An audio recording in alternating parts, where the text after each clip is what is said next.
That's how he learns to respect authority.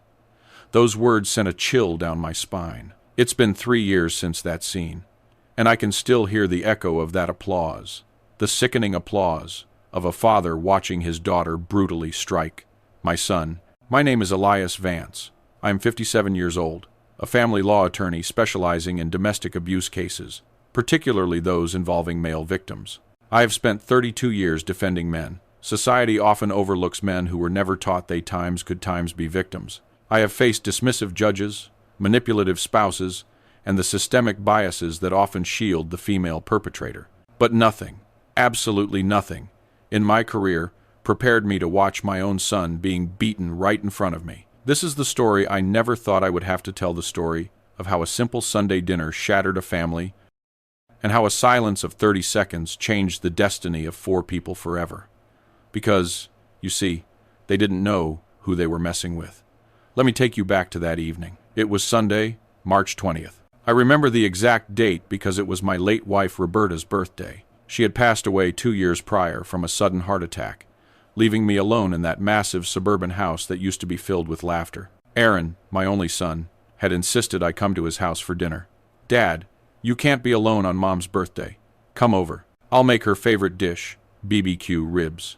My son, my Aaron, 32 years old, an aerospace engineer with a brilliant mind, had inherited his mother's kindness and my tenacity, or so I thought. I arrived at 7 p.m. at their residence in the hills, a beautiful property they had purchased just a year earlier with the inheritance Roberta left us. I had given him his full share against my accountant's advice. "Mr. Vance, couldn't you put it in a trust, just in case?" "Just in case of what?" I had asked, annoyed. "Just in case my son married a woman who turned out to be a monster." I should have listened to him. When I arrived, the table was set. Fine crystal, scented candles.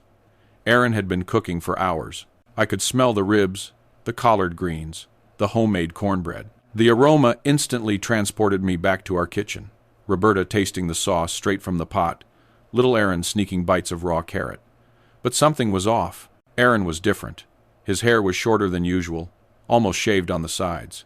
He was wearing a long-sleeved turtleneck despite the unseasonably warm March evening. And when he hugged me, I felt him tense up, as if every muscle in his body was on high alert. "Son, are you all right?" "Sure." "Dad, just tired from work."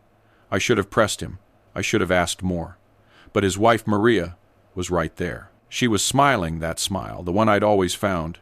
Too perfect, too rehearsed. "Father-in-law, so good to see you. Come in, come in." And behind her, like a dark shadow, was her father, Henry, 64 years old. A widower, too, but a different kind. His wife had died 10 years ago, under circumstances that were never fully resolved. An accidental fatal fall down the stairs. The investigation closed quickly. With 3 decades in family law, I had sensed something strange about him since the day I met him at the wedding. But Aaron was so in love, so happy, that I kept my suspicions to myself, another mistake that haunts me every night. "Elias, dear, what a joy to have you here," Henry said with that overly sweet voice he always used. "Maria prepared a delicious dinner. My daughter is lucky to have such a dedicated husband. Asterisk. A dedicated husband, asterisk." The phrase made Aaron sound like a servant who had to earn his place in the house times he had paid for with his own inheritance. We sat at the table, Maria at the head, of course, Henry to her right, me opposite him, and Aaron trapped between his wife and his father-in-law, like he was between 2 walls. The dinner started quietly, too quietly. Henry dominated the conversation, talking about his new investment project, his friends at the country club, and how wonderful it was to have his daughter living nearby. I ate in silence, observing. I watched Aaron serve the food with trembling hands. I watched Maria not even say thank you. I watched Henry subtly criticize every dish. "The sauce is a bit too spicy, don't you think, honey? The cornbread is a little dry. In my day, husbands made sure everything was perfect before setting the table." And I watched as my son, my brilliant, strong, independent son, shrank with every word. Then it happened. Aaron was reaching for the ribs with the serving tongs when his hand shook, just a little. Barely a drop of sauce splashed onto the white tablecloth. The silence that followed was deafening. Maria slowly placed her knife on the plate. The sound of metal against porcelain echoed like a gunshot. "Do you see what you did?" Maria said, her voice dangerously calm. My son opened his mouth to apologize, but she gave him no time. What happened next occurred in slow motion, yet it was so fast I could barely process it. Maria stood up from her chair and slapped my son.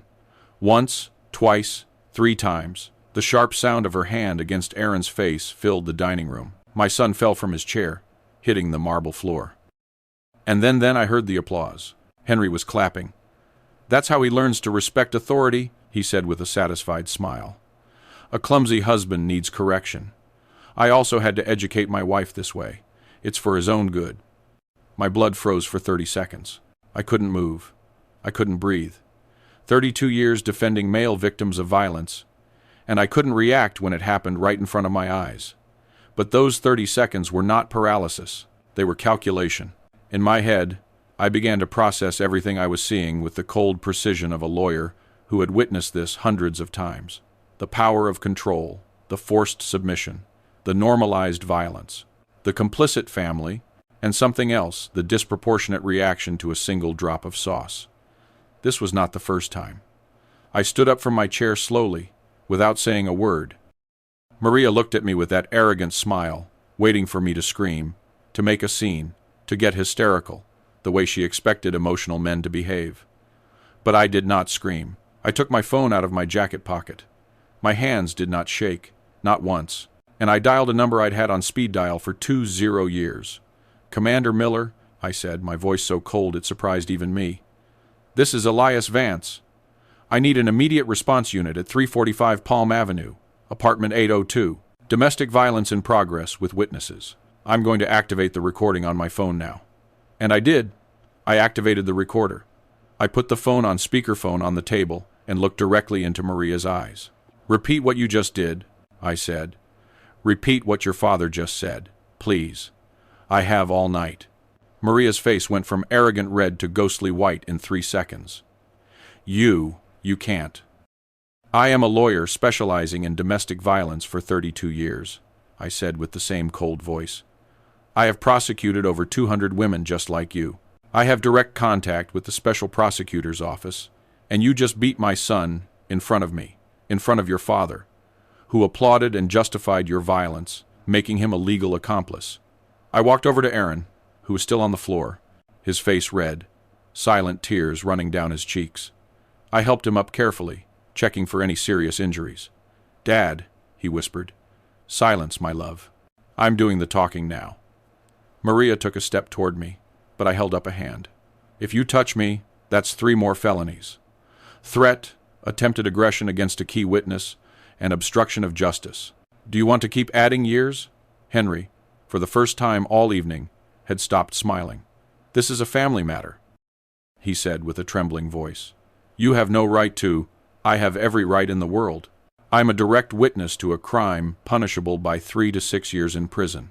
And you, sir, as an active accomplice who justified and celebrated the violence, can face up to 4 additional years."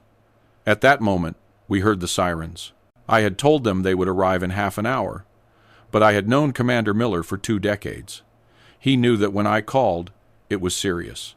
They arrived in 17 minutes. 3 patrol cars parked in front of the building. 6 officers came up to the apartment. Commander Miller entered first, with that imposing presence I had learned to respect in hundreds of cases. "Attorney Vance," he greeted me formally. Then he saw Aaron, his face marked and still trembling, and his expression hardened. "We caught them in the act," I told him. 3 blows, direct witness, partial recording on my phone, and accomplice present. The commander nodded and looked at Maria. "Ma'am, you have the right to remain silent." What followed was pure protocol. Maria was arrested. Henry, too, as an accomplice. Both were handcuffed and taken to the patrol car. Before leaving, Maria looked at me with a hatred I will never forget. "This is not going to stay like this," she spat. "My family has contacts. We are going to—" "Your contacts are worth nothing when there is solid evidence and witnesses," I interrupted her. "And if you try to intimidate me or get near my son, I will personally ensure that every day of your sentence is spent in the prison furthest from this city."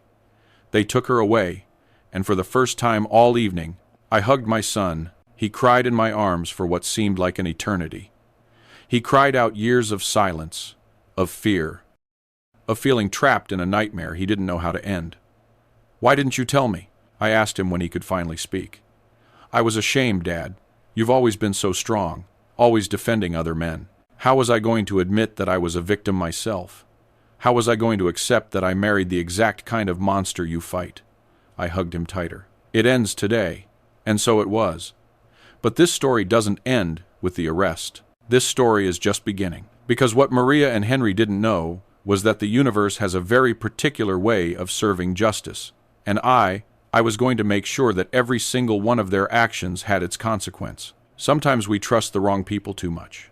Have you also been disappointed by someone you loved? Tell me your story in the comments. I want to read them. Before I tell you what happened after that night, I need you to understand something important. I need you to know who Aaron was before Maria.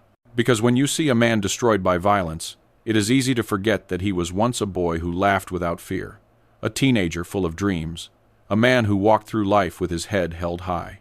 Aaron was born on July 23rd, the middle of summer. Roberta and I had been married barely 2 years when he arrived, filling our house with a cry that, at that moment, seemed like the most beautiful sound in the world. My wife was an architect, a woman of rare integrity. She never raised her voice. She never raised her hand. When we had disagreements, we sat in the living room with coffee and talked until we found common ground. That is how we grew, and that is how Aaron grew. Our son was curious from a young age. I remember when he was just 4 years old, he took apart the house phone because he wanted to see how the voices spoke from inside. Roberta laughed for half an hour when she found the pieces scattered all over the living room. "This boy is going to be a scientist," she told me while we picked up screws from the floor. And she was right. Aaron was always brilliant, not just smart, but with that special spark of wanting to understand how everything worked. Machines, materials, celestial mechanics, people. When he was 12, he won his first science fair with a project on thrust optimization. I remember his face when they gave him first place, a mixture of pride and that genuine humility he never lost. "Dad, do you think Mom is proud?" "Your mother has always been proud of you, my love, from the day you were born." Roberta was there in the audience, eyes shining with held-back tears. That night, the three of us went to dinner at Aaron's favorite restaurant, a small place downtown that made the best Cajun seafood boil in the whole district.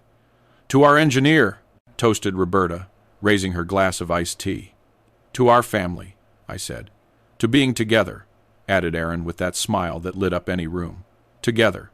That word was like an anchor for us. We didn't have much money in those years. Roberta's career was just taking off, and I was still building my reputation as a lawyer. But we had something more valuable. We had each other. Sundays were sacred in our house. Roberta cooked ribs.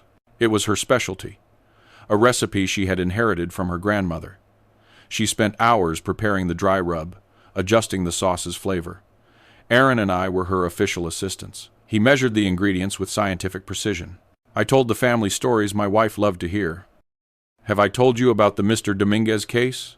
I asked, while chopping onions. "Dad, you've told us that case like 20 times?" Aaron laughed. "But this time, I have new details." And so we spent the afternoons between laughter, simmering sauce, and the smell of the cornbread Roberta insisted on making by hand because store-bought ones didn't taste the same. Those Sundays, how I missed those Sundays. Aaron grew up fast, too fast, like all children grow when you are not paying attention. Suddenly he was 15, then 18, then he was entering university. He studied aerospace engineering at State University. He was top of his class, always. Not because he was an obsessive perfectionist, but because he genuinely loved what he did. He came home excited, talking about satellite trajectories, material balances, industrial processes I could barely understand. "Dad, did you know we can turn recycled aluminum into space-grade alloys? It's fascinating." Roberta and I listened to him mesmerized, proud to have a son, so passionate about changing the world. When he graduated with honors at 24, Roberta cried throughout the ceremony. She didn't bother to hide the tears. She was too happy, too proud. "That's my son," she told anyone sitting nearby. "That's my Aaron." After graduation, we took a photo of the three of us together. That photograph is now framed in my living room. Aaron in the middle, holding his degree, with Roberta and me on each side, hugging him, all smiling. We didn't know that would be one of the last complete photos we would have as a family. Aaron got a job immediately at a major aerospace company. He was a researcher developing new propulsion systems for more sustainable flights. His dream had always been to do science that helped people move forward. I don't want to work just for money, Dad. I want my work to mean something. And it did mean something. In 2 years, he was already a project leader. He published 3 articles in international scientific journals. He traveled to conferences in Europe and the United States. He was independent, successful, happy. He lived alone in a small but cozy apartment in the city. On weekends, he went hiking in the mountains. He went out with his university friends. He visited exhibitions and museums. And every Sunday, without fail, he came home for Mom's ribs. That was our untouchable tradition until he met Maria. It was at an engineering conference 5 years ago. She worked at a consulting firm, presenting a project on process optimization. Aaron was there, representing his aerospace company. Dad, I met someone. He told me that afternoon on the phone with an emotion in his voice I had not heard before. My heart skipped a beat, not of joy, but of that feeling every father has when his son is growing up, about to share his life with someone else. Tell me. Her name is Maria. She's an industrial engineer. She's smart, funny, and has incredible eyes. We talked for 3 hours after the conference. 3 hours, Dad. I didn't even notice the time. I wanted to be happy. I wanted to feel that pure joy a father should feel when his son falls in love. But something inside me stirred, a silent alarm that at that moment I didn't know how to interpret. When are we going to meet her? Soon. Very soon. I want Mom and you to meet her. 3 weeks later, Maria came to dinner at the house. She arrived on time with a bottle of expensive wine and flowers for Roberta. Well-dressed, well-groomed, with that perfect, rehearsed smile I mentioned before. Too perfect. Mr. Vance, it is an honor to meet you. Aaron has told me so much about you and your work. I deeply admire what you do for male victims of violence. The right words, the right tone, the right posture. Roberta shook her hand. They talked about architecture and engineering, about projects and professional perspectives. My wife seemed comfortable with her, but I watched her. I watched how she subtly interrupted Aaron when he spoke. I watched how her smile didn't quite reach her eyes. I watched how, when Aaron mentioned a recent professional achievement, she quickly changed the subject to her own successes. Small details, insignificant to any normal person. But I had spent 30 years seeing patterns, and I recognized the warning signs. That night, when Maria and Aaron left, Roberta found me in the kitchen washing dishes in silence. "What's wrong, love?" she asked me, knowing my silence better than anyone. "I don't know. Something doesn't add up. Give her time. It's the first time you see Aaron in love. It's natural to worry." Maybe she was right. Maybe I was projecting my work cases onto my personal life. Maybe I was being overprotective. But my instinct was screaming. The months followed. Aaron and Maria became inseparable. He started talking less about his work and more about her. He stopped going to the gym because Maria preferred they spend that time together. He stopped going out with his friends on Fridays because she wanted it to be their special night. Dad, I'm happy. Really happy. I wanted to believe him. God knows I wanted to believe him. Then we met Henry. It was 6 months later, at a family lunch Maria organized. Her father had just moved to the city, according to what she told us, to be closer to her. "He is all I have since my wife died," she explained with that sweet voice I later learned to detest. Henry was different from anyone I had met, elegant, yet possessing an energy that aggressively dominated the entire space. He talked nonstop, always directing the conversation toward Maria, toward how wonderful she was, toward how much he had suffered to raise her alone after his wife's death. "It was a terrible accident," he said with dramatically moist eyes. "She fell down the stairs. I never got over that loss." But his body language didn't match his words. There was no real pain in his expression, only performance. And the way he looked at Aaron, like an evaluation, measuring, deciding if my son was suitable for his daughter. After that lunch, Roberta and I talked until dawn. "That man gives me a bad vibe," I said. "Me too. But Elias, Aaron is an adult. We can't—" I know. but something is wrong. I can feel it. Roberta hugged me that night as she had done thousands of times in our marriage. If something is wrong, Aaron will see it. We raised him to be smart, to be strong. Let's trust him. And I trusted. That was my mistake. A year later, Maria proposed to Aaron, an elaborate proposal at a vineyard with rose petals and violinists. He said yes, crying with happiness. When he told us, I hugged my son and told him I was happy for him, and part of me was. The other part, the experienced lawyer, was screaming in silence. The wedding was beautiful, 200 guests, in a garden in wine country. Aaron was radiant in his tuxedo. Roberta and I walked him down the aisle. I remember she looked at me before giving him away, and in her eyes I saw the same worry I felt. But it was too late. We had already said yes. We had already given our blessing. The first months of marriage seemed normal. Aaron kept coming home on Sundays, although now with Maria.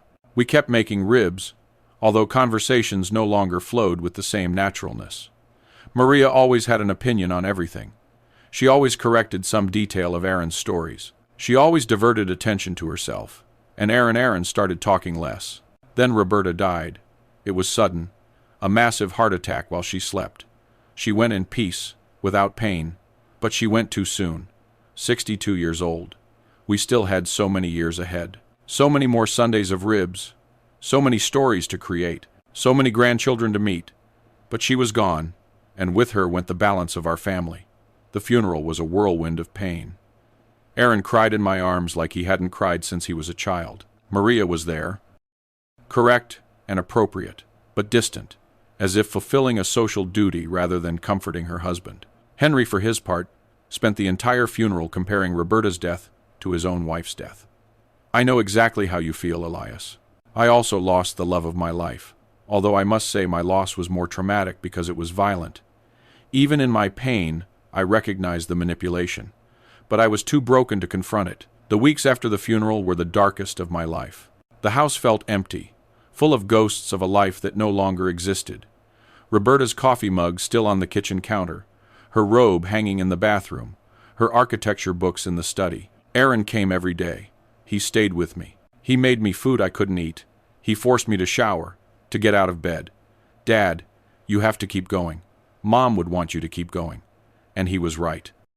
But going on without Roberta was like breathing without air. It was during those months that Maria began to change. Or maybe she didn't change. Maybe she showed who she had always been. She started suggesting that Aaron shouldn't visit me so much. Your father is fine. He has to learn to be independent. She started criticizing his work, his clothes, his schedule. Why do you get home so late from the office? What are you really doing? And Aaron, devastated by the loss of his mother, vulnerable and seeking stability, began to give in. He stopped coming so often. He stopped telling me so much. He stopped being the man he had been. I noticed it in phone calls, in how his voice had lost that brightness, in how he always spoke in hushed tones, as if someone were listening. Son, are you okay? Yes, Dad. I'm just tired from work. The same answer over and over again, and I, sunken in my own grief, did not press enough. Another mistake I carry. 6 months after Roberta's death, the inheritance arrived. Roberta had been a successful architect.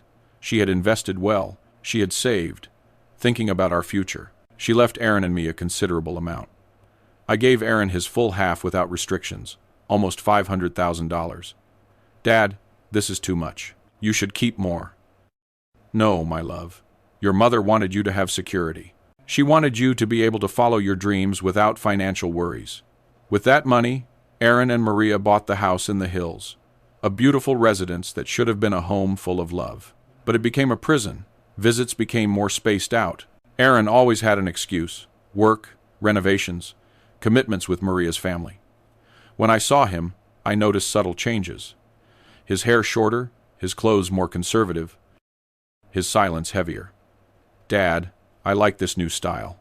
But in his eyes, there was something I had never seen before: fear. And I, blinded by my own pain, by my own grief, I did not recognize it until that night. That damn night of March 20th, the night that changed everything. The night I finally opened my eyes and saw what had been happening under my nose for 2 years. My son was not okay. My son had not been okay for a long time. and I had been too lost in my own sadness to realize.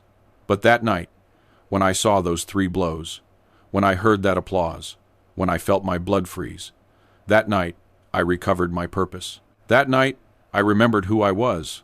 Elias Vance, lawyer, fighter, father, and nobody, absolutely nobody, was going to touch my son without consequences.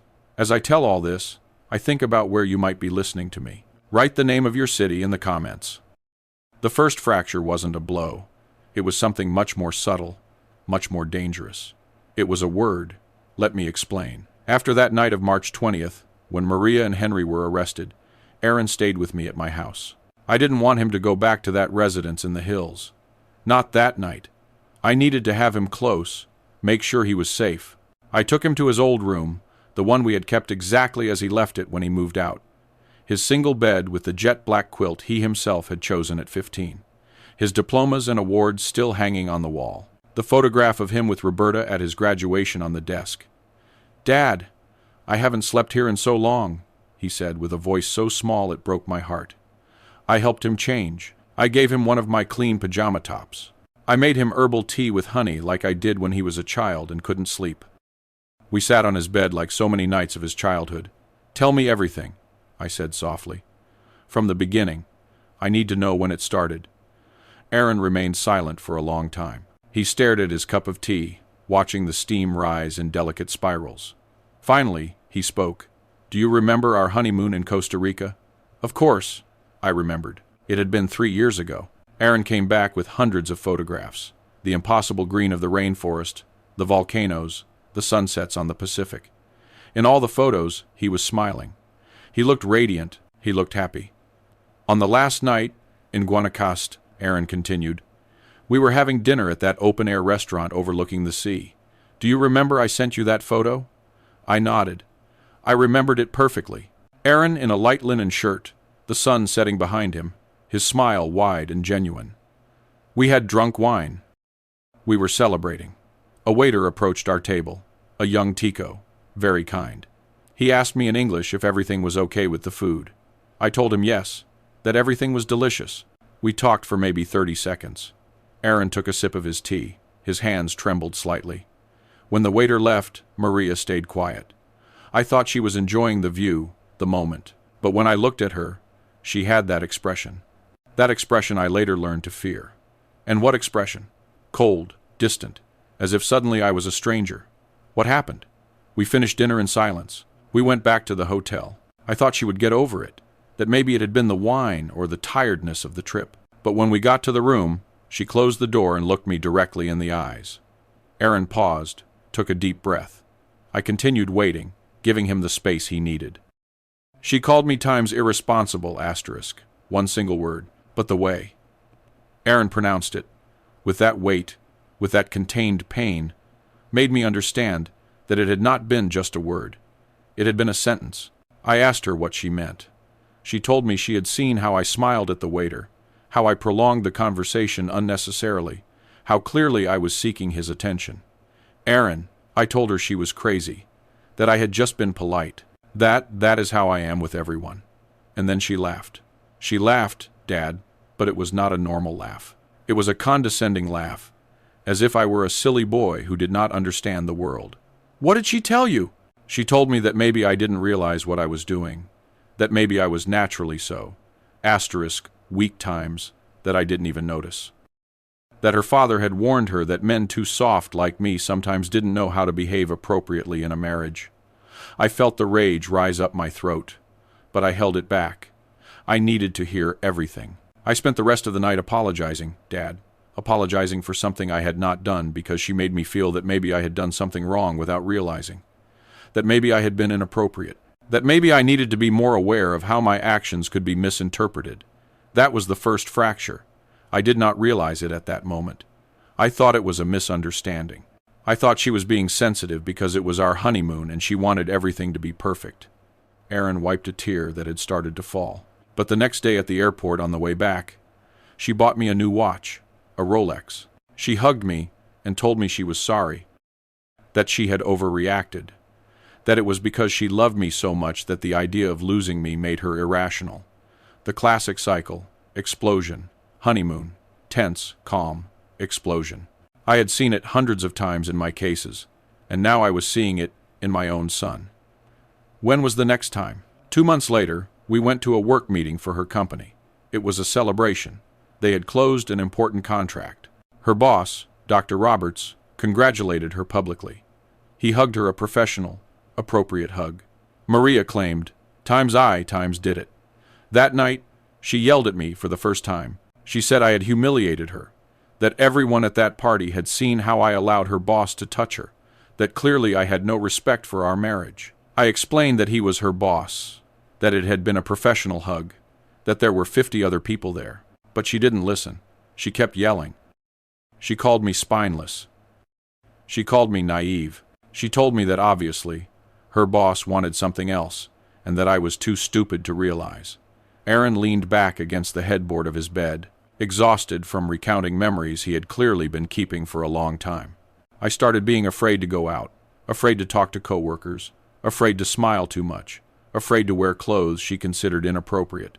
I started constantly measuring myself. Asterisk. Is this shirt appropriate? Is this conversation innocent? Can this smile be misinterpreted? Asterisk. Son, that is psychological violence. It is control. I know, Dad. I know now. But at that moment, I just wanted things to go back to how they were at the beginning, when she was charming, when she made me feel special. I kept thinking that if I behaved correctly, if I was the perfect husband, she would go back to being that woman I fell in love with. I recognized my own failure in that moment. All the times Aaron had canceled plans with me, all the times he had stopped coming on Sundays, all the times his voice sounded dull on the phone. I had thought it was the grief for Roberta, the natural adjustment of marriage, busy adult life. But it had been this systematic isolation, gradual control, invisible violence. When did the blows start? I asked, although part of me didn't want to know the answer. Aaron closed his eyes. 8 months ago, a few days after we bought the house bought with his mother's money, the money Roberta had left for him to have security, freedom, options. The irony was cruel. I was excited about the house. I wanted to decorate it, make it ours.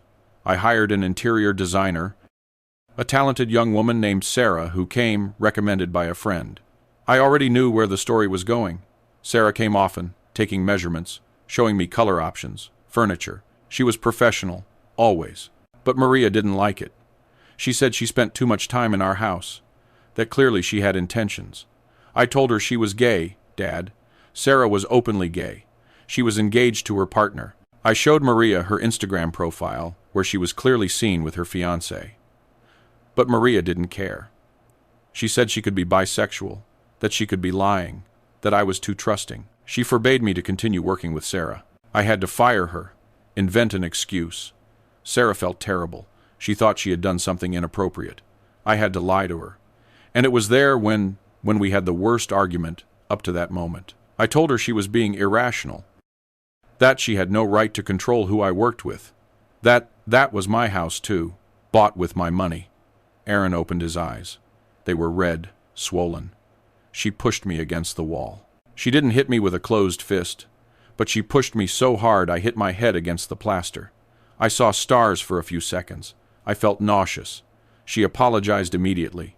She cried. She said she didn't know what had happened to her, that I had provoked her by mentioning my money when we were supposed to be a team, that she was under a lot of stress at work, that her father was sick and she was worried. Aaron bought her forgiveness, Dad. Literally. The next day, she arrived with a new motorcycle. She took me to dinner at the most expensive restaurant in the city. She told me she was going to change, that she was going to go to therapy, that she loved me more than anything in the world. Did she go to therapy? She went to 2 sessions. Then she said the therapist didn't understand her, that the therapist was on the side of men, and that it wasn't fair. Of course not. Abusers never accept responsibility. They always find excuses. They always blame others. They always victimize themselves.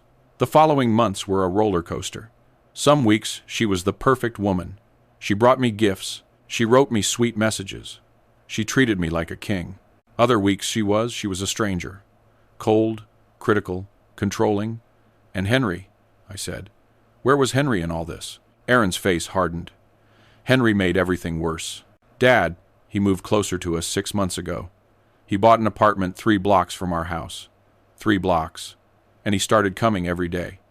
Every day, Dad, sometimes without warning.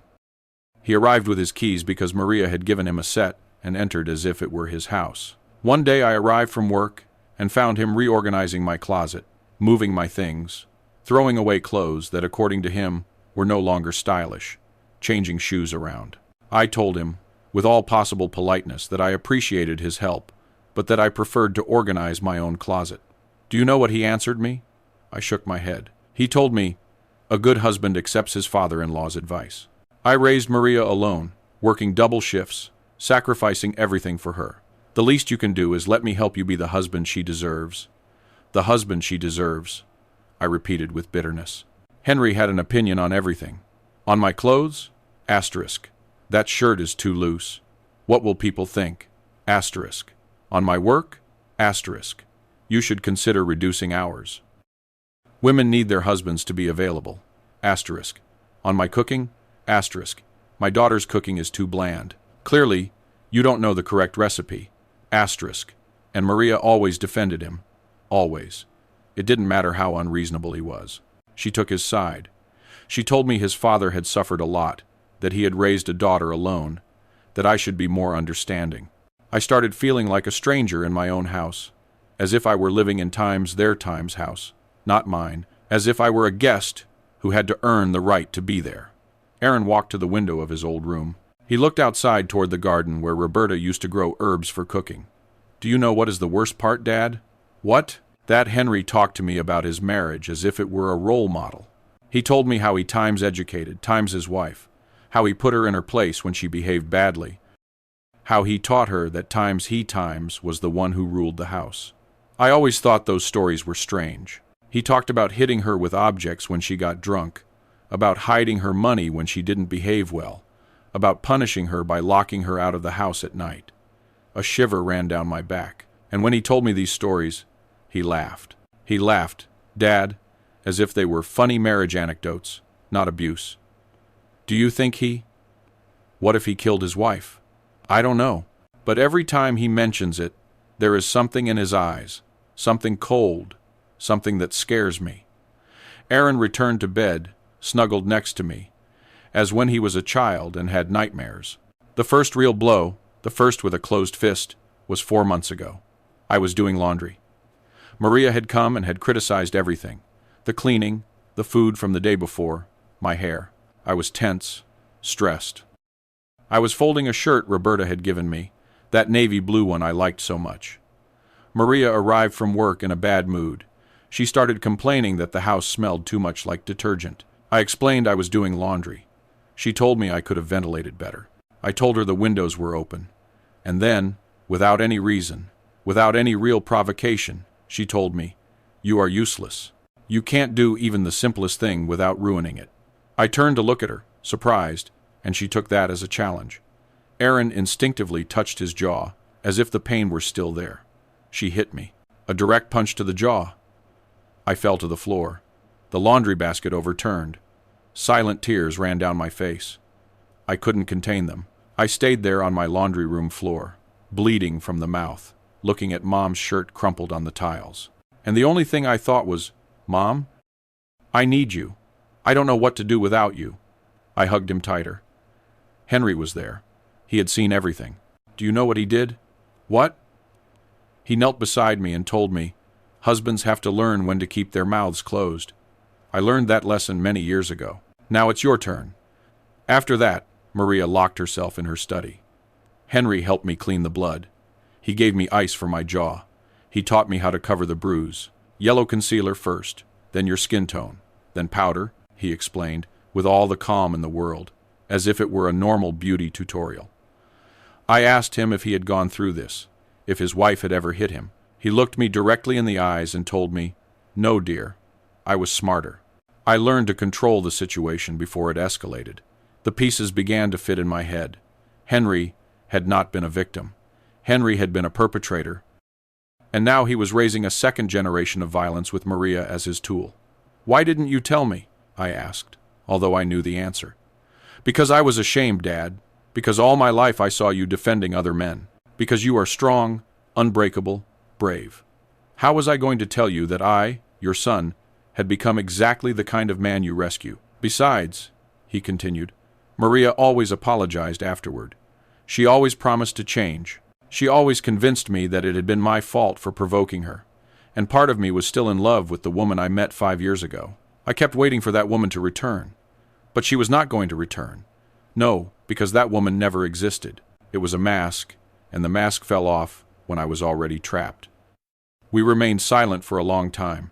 The clock in the living room struck 3 in the morning. "What is going to happen now?" Aaron finally asked. "Now," I said, with a determination I hadn't felt in years. "Now we are going to make sure that Maria and Henry face the consequences of each of their actions. We are going to use every legal tool we have, and we are going to get your life back. What if she gets out? What if she looks for me? She is not going to get out. Not if I can help it. And if she does, she is going to have a restraining order so solid that she won't even be able to think about you without breaking the law." Aaron finally smiled. A small smile. Weak, but real. "I missed you, Dad. I missed this version of you, the warrior. I never left, son. I was just asleep for a while, but I woke up that night. The two of us fell asleep in his bed, hugging like when he was 5 years old, and a storm scared him. But this time, the storm had already passed. Or so we thought, because what we didn't know was that Maria and Henry were not going to give up so easily, and that the real battle was just beginning. I still wonder if I did the right thing, calling the police that night, or if I should have planned more carefully. And you? What would you have done in my place? The days after the arrest were strange, strangely silent, strangely peaceful, as if the world had pressed pause. Aaron stayed with me at the house. We didn't talk much about going back to the house in the hills. Neither of us wanted to face that conversation yet. In the mornings, I made coffee, just like Roberta did. Aaron sat at the kitchen counter, wrapped in one of my robes, looking out the window toward the garden. Sometimes we talked. More frequently, we remained in a comfortable silence. That type of silence that only exists between people who know each other deeply. It was the 4th day after the arrest when the first call came. I was in my study reviewing documents to prepare the formal case against Maria and Henry when my phone rang. Unknown number. I usually don't answer unknown numbers, but something made me press the green button. Attorney Vance. It was a man's voice, older, refined, with that tone of authority that comes from years of privilege. "Yes, who is speaking?" "My name is Christian Davis. I am a close friend of Henry." Of course he was. "How can I help you?" "Rather, I can help you, attorney. I understand there was a misunderstanding times between your son and my dear friend Maria." He called 3 blows to the face, a misunderstanding. "Mr. Davis, with all due respect, there was no misunderstanding. There was an act of domestic violence that I witnessed directly, and that is documented by the authorities." "Oh, attorney, please. You are a man of the world. You know how young marriages are. There are fights. There are tensions. That does not mean you should destroy the life of a successful woman for a moment of what?" I interrupted him. My voice sounded colder than I intended. "A moment of what exactly?" Silence on the other end. "What I tried to say," he continued with a more cautious tone. "It is just that Henry has told me a lot about his daughter. She is a good woman, hard-working, devoted, and your son. Well, Henry mentions that Aaron can be somewhat challenging. There it was. The narrative I knew was coming. The victim provoked the abuser. The victim deserved it. The victim is the real problem. Mr. Davis, I am going to be very clear. I have no interest in discussing my son's character with you or anyone else. My son was a victim of violence, period. And both Maria and Henry are going to face the full legal consequences of their actions. That would be very unfortunate," he said, and now his voice had a threatening nuance. "Maria comes from a very well-connected family. Her father is well known in the business community. Her cousin works in the Attorney General's office. It would be a shame if this matter complicated things for you and your firm." A veiled threat. How predictable. "Mr. Vance, I have been in this profession for 32 years. I have faced threats from gangs, from corrupt politicians, from powerful businessmen. If you think I am going to back down because Maria's cousin is a prosecutor, you clearly do not know who you are talking to. Besides, I continued, every word of this conversation is being recorded, as is my legal right, and any attempt at intimidation or interference with an active case constitutes obstruction of justice. Do you wish to continue? He hung up immediately. I sighed and saved the recording in 3 different locations: my phone, my computer, and the cloud. 32 years had taught me to document absolutely everything. Aaron appeared in the study doorway. Who was it? I told him about the call. I saw his face pale. Dad, Christian Davis is one of the most influential men in the neighborhood. If he is on Henry's side, it doesn't matter whose side he is on. Justice does not work by social connections. But even as I said those words, I knew they were not completely true. Justice should work like that. But in reality, connections mattered, power mattered, money mattered, and Maria apparently had more connections than I had anticipated. The second call came that same afternoon. This time, it was my assistant at the firm, Lucy. She sounded nervous. Attorney, I need to tell you something. A woman arrived an hour ago. She said she was Maria's lawyer. She left this. She sent me a photo by WhatsApp. It was a lawsuit for defamation, false accusation, and moral damages against me, against Aaron. They were asking for $2 million in compensation. She also left something else, Lucy continued. A temporary court order suspending the restraining order against Miss Maria, signed by Magistrate Henry, her uncle. Of course. How is it possible? I asked, although I already knew the answer. Favors, calls between friends, the system working for whoever had the right connections. It is not legal, I said. I am going to appeal immediately, Lucy. Contact Magistrate Hernandez. She owes me a favor. I need her to review this case personally. I will do it. I hung up and stared at the lawsuit on my phone. $2 million, an amount designed to intimidate, to scare, to make people give up. But I was not people. Aaron entered the study again. He had heard part of the conversation. Dad, this is getting out of control. Maybe we should... Should what? I looked directly at him. Back down? Let her get away with it? Allow her to continue hitting you because she has a magistrate uncle? No, but $2 million, Dad. That could ruin us. They are not going to win that lawsuit. It is an intimidation tactic, pure and simple.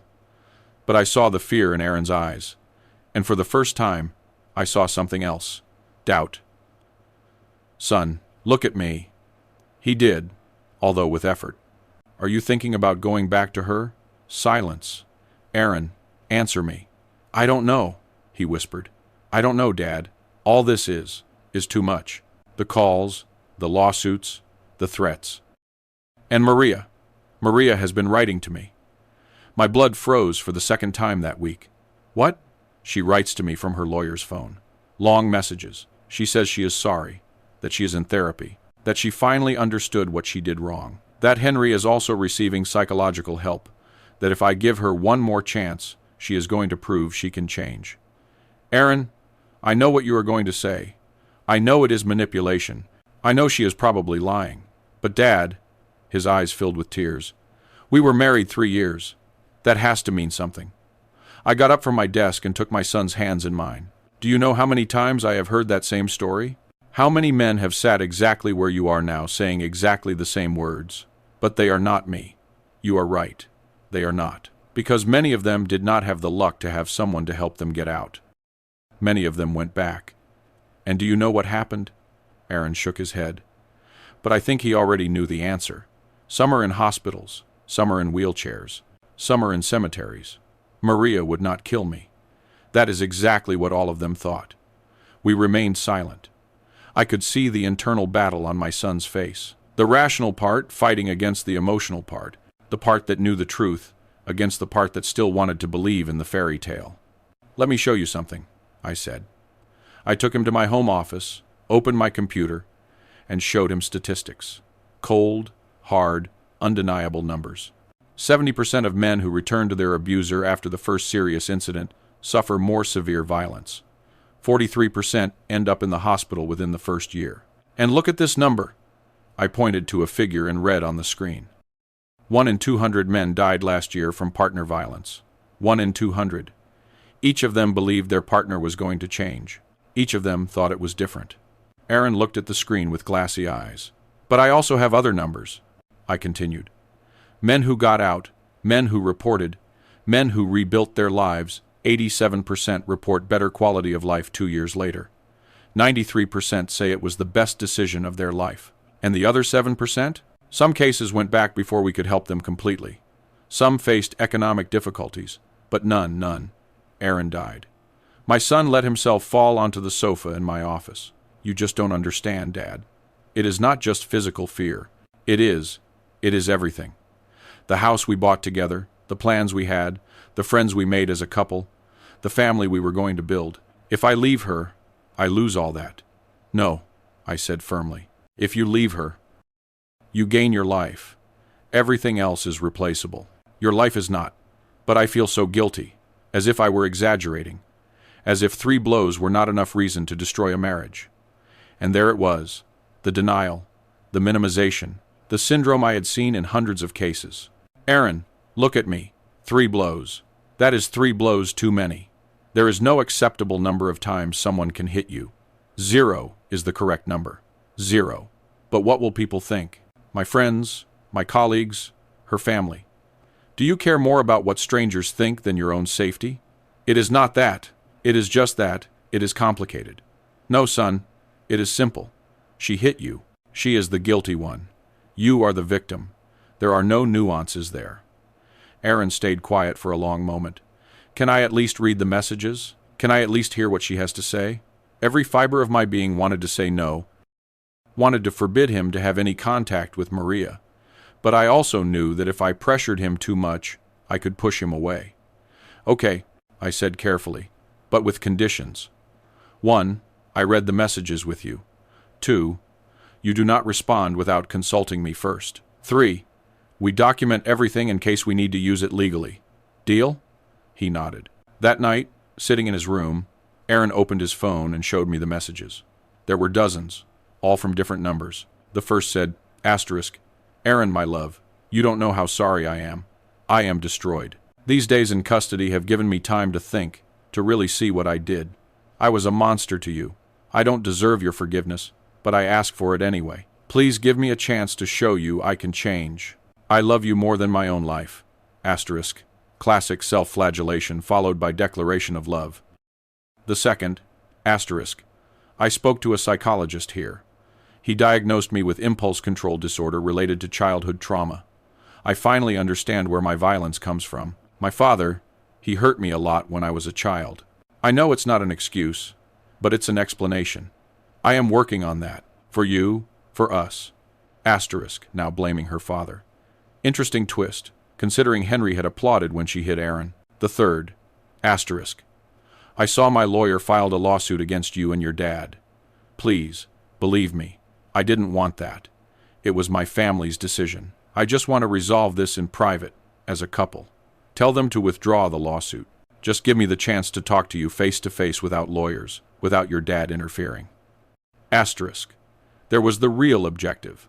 Isolate him from me. Talk in private where she could manipulate him without witnesses. Do you see the pattern? I asked Aaron. Which one? First message, she victimizes herself. Second, she blames others for her behavior. Third, she tries to separate you from your support system. This is the manipulator's manual, Chapter 1. But Dad, what if she really is getting help? What if she really wants to change? If she really wanted to change, she would respect the legal process. She would respect your space. She would not be pressuring you to talk in private. She would not be using lawyers to intimidate us while writing "you love" messages. Aaron knew I was right. I could see it on his face, but I could also see that part of him still wanted to believe in the fantasy. The following days were difficult. Aaron oscillated between moments of clarity and moments of doubt. Some days, he was furious with Maria, determined to move forward. Other days, he stared at his phone for hours, rereading messages, questioning every decision. I tried to give him space while keeping him safe. It was a delicate balance. One afternoon, I found him in the garden, standing in front of the small herb garden Roberta had cultivated. The rosemary had grown wild. The thyme had spread all over the flower bed. The mint threatened to invade everything. Mom hated seeing the plants neglected, he said without turning around. I stood beside him. Your mother would want you alive and safe. That is all that would matter to her. Sometimes I wish she were still here. She always knew what to say. Always knew how to make everything seem simple. Your mother was wise. But even she would have struggled with this. Not because she didn't know the right answer, but because you were her son. And when you love someone, you want them to make their own decisions, even when you know they might be the wrong ones. Aaron turned to look at me. Do you think I am making the wrong decision by doubting? I think it is natural to doubt. You were with her 3 years. You built a life with her. You cannot just turn off those feelings like a switch. But what I ask is that you do not confuse the love you felt for her with the danger she represents now. What is the difference? True love makes you feel safe. True love lifts you up. It does not destroy you. What Maria offered you was not love. It was control disguised as love. Aaron nodded slowly. Do you know what is the hardest part? He asked. What? Accepting that I spent 3 years in love with a lie. That the woman I met never existed. That everything was an act designed to trap me. It was not your fault, son. I know in my head, but my heart still does not accept it. I hugged him there. Between the overgrown rosemary and the invasive thyme, under the same sky Roberta used to look at while cooking ribs on Sundays. It is going to hurt for a while, I told him. But the pain means you are healing. It means you are alive. That night, Aaron finally blocked all the numbers Maria had written to him from. It was not easy. He cried while doing it, but he did it. I am ready, he said. I am ready to fight. Then we are going to fight. And so we did. The next day, I counterattacked legally. I filed a formal appeal against the suspension of the restraining order. I documented every threat, every call, every message. I contacted Magistrate Hernandez, who reviewed the case and confirmed that her colleague's order had been inappropriate. The restraining order was reinstated with even stricter terms. Maria could not get within 500 meters of Aaron. She could not contact him directly or indirectly. She could not send third parties to talk to him. Any violation would mean immediate arrest. As I tell all this, I think about where you might be listening to me. Write the name of your city in the comments. I also filed a countersuit for aggravated domestic violence, threats, and psychological damage. I asked not for $2, but for $8 million in compensation for Aaron, not because we needed the money, but to send a message. They were not going to intimidate us. They were not going to scare us. They were not going to beat us. But while I fought in the courts, Maria and Henry fought on another battlefield, one I did not anticipate, one that almost destroyed us. The social war began 3 weeks after the arrest. It was subtle at first, so subtle I almost didn't notice. Aaron had started going out of the house more, small steps. He went to the supermarket. He went to his barber shop. He was trying to recover some normality while we waited for court hearings. He returned from the barber shop one afternoon with a pale face. What happened? I asked immediately. Olga, he said. Olga was his stylist for 5 years, a cheerful woman who always had stories to tell. Olga behaved strangely, cold, distant. She barely spoke to me during the entire cut. Maybe she was having a bad day. No, Dad, it was more than that. When I was paying, another client I know, Frank, arrived. We have seen each other there dozens of times. We always say hello. But today he saw me and literally turned around. He pretended he was looking for something in his jacket until I left. A bad feeling settled in my stomach. Did you say something? Did you ask? I asked Olga if I had done something wrong. She just shook her head and told me she was in a hurry because her next appointment was about to arrive. But, Dad, her schedule was empty. I saw it. The next day, Aaron received a message from his best friend from university, Patrick, or who had been his best friend. The message said, Aaron, I am sorry, but I think we need to take some time. My wife works in the same industry as Maria, and she says, this whole situation is very complicated. I can't afford to be involved. I hope you understand. I wish you the best. Aaron showed me the message with trembling hands. Patrick and I were roommates for 4 years in college. 4 years, Dad. He was my best man at my wedding. And now he abandons me because his wife says it's complicated. People are afraid of difficult situations, I said, although the rage grew in my chest, especially when there is power and influence involved. It is not just Patrick. Look, He showed me his Instagram. He had lost almost 100 followers in the last few days. His last post, a photo of a sunset he had taken from my garden, had only 3 likes. Before, he used to receive more than 200. I checked the comments on his old posts. Someone had been leaving anonymous messages. Asterisk. Aren't you ashamed of destroying a good woman's life? We all know you provoked the situation and now play the victim. Your father-in-law told me the truth. You are a manipulator. Asterisk. When did these comments start? About a week ago. I delete them, but they keep appearing. They come from different accounts every time. It was an organized campaign. I recognized it immediately. I had seen this tactic before in other high-profile cases. Henry, I said, do you think he is behind this? I am sure. And he was right. 2 days later, my assistant Lucy called me urgently. Attorney, you need to see this. She sent me a link to a blog. It was called Times the Truth Behind False Accusations, asterisk. It was anonymous but professionally designed. The most recent post was titled, Times, the Case of Maria M. When a corrupt family destroys an innocent woman, asterisk. I read it with growing horror. The article painted Maria as a loving and successful wife, victim of a radical male feminist lawyer, me, and her manipulative husband, Aaron. It said we had invented everything to keep her money, that we had a history of falsely accusing women, that I had been reprimanded for unethical conduct on multiple occasions. Everything was a lie, every word. But it was written convincingly, with anonymous sources, with confidential documents, with photographs taken out of context. There was a photo of Aaron at a party, laughing and holding a glass of wine. The caption said, asterisk, does this look like a traumatized man, Aaron Vance, after destroying his wife's life? Asterisk. The photo was from 6 months before the blows, from a work dinner, but without context, it seemed like evidence he was lying. There was another photo of me leaving a court with a serious expression. The caption, asterisk, Elias Vance, known for his aggressive tactics and his hatred towards women, has found in his own daughter-in-law his next victim. Asterisk. This is pure defamation, I told Lucy. I am going to sue. There is more, she said with a tense voice. The blog has been shared almost 3,000 times in the last 24 hours. It is in Facebook groups, on Twitter. There is even a hashtag, #JusticeForMaria. I felt dizzy. How is this possible? Someone is paying to promote it. Probably bots, fake accounts, paid influencers. This is a professional smear campaign. I showed the blog to Aaron. I watched him read it with tears running down his face. They are destroying my reputation, he whispered. They are making it look like everything is my fault. What will they think at my job? What will my colleagues think? As if the universe had heard his question, his phone rang. It was his boss at the aerospace company, Dr. Peters. Aaron put on the speakerphone.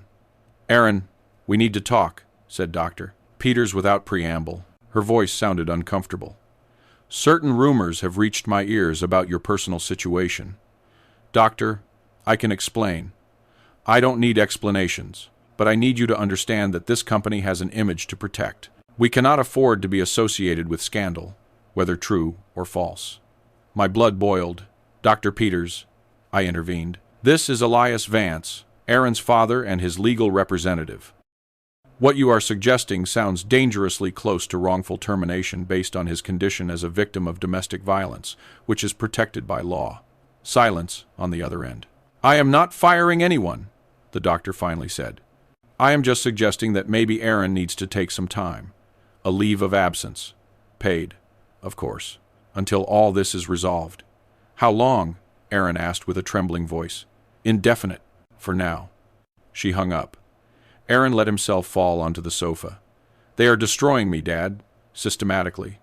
My social life, my reputation, now my job. What is next? I didn't have to wait long to know. That same afternoon, my accountant, Nate, called me with alarming news. Elias, we have a problem. Someone filed a complaint with the IRS alleging that you have been evading taxes for years. What? That is absurd. I know your records are impeccable. But now you will have to prove it. They are going to audit your firm, all your cases, from the last 5 years, all your accounts. Who filed the complaint? It is anonymous. But, Elias, it arrived with documents. Forged documents, I am sure. But very well done. Someone invested time and money in this. Henry, Maria, their network of influences. They were attacking from all fronts. How long will the audit take? Months, maybe a year. And in the meantime, your reputation will be under scrutiny. Clients are going to doubt. Cases can be delayed. I hung up and looked at Aaron. They are playing dirty. What are we going to do? The same thing I always do. Fight with the truth. But even as I said those words, I felt the pressure. For the first time in 32 years of career, I felt true fear. Not for me, but for my son. For what this war could do to him. The following days brought more revelations. We discovered that Henry had been organizing meetings with the husbands of important women in his social circle, telling them his version of the story. That Aaron was an unstable man who had seduced his daughter for her money irony, considering Aaron had more money than Maria. That I had manipulated him to file false charges. That they, as good men, had to protect their own wives from false accusations by supporting Maria. It was brilliant in a twisted sense.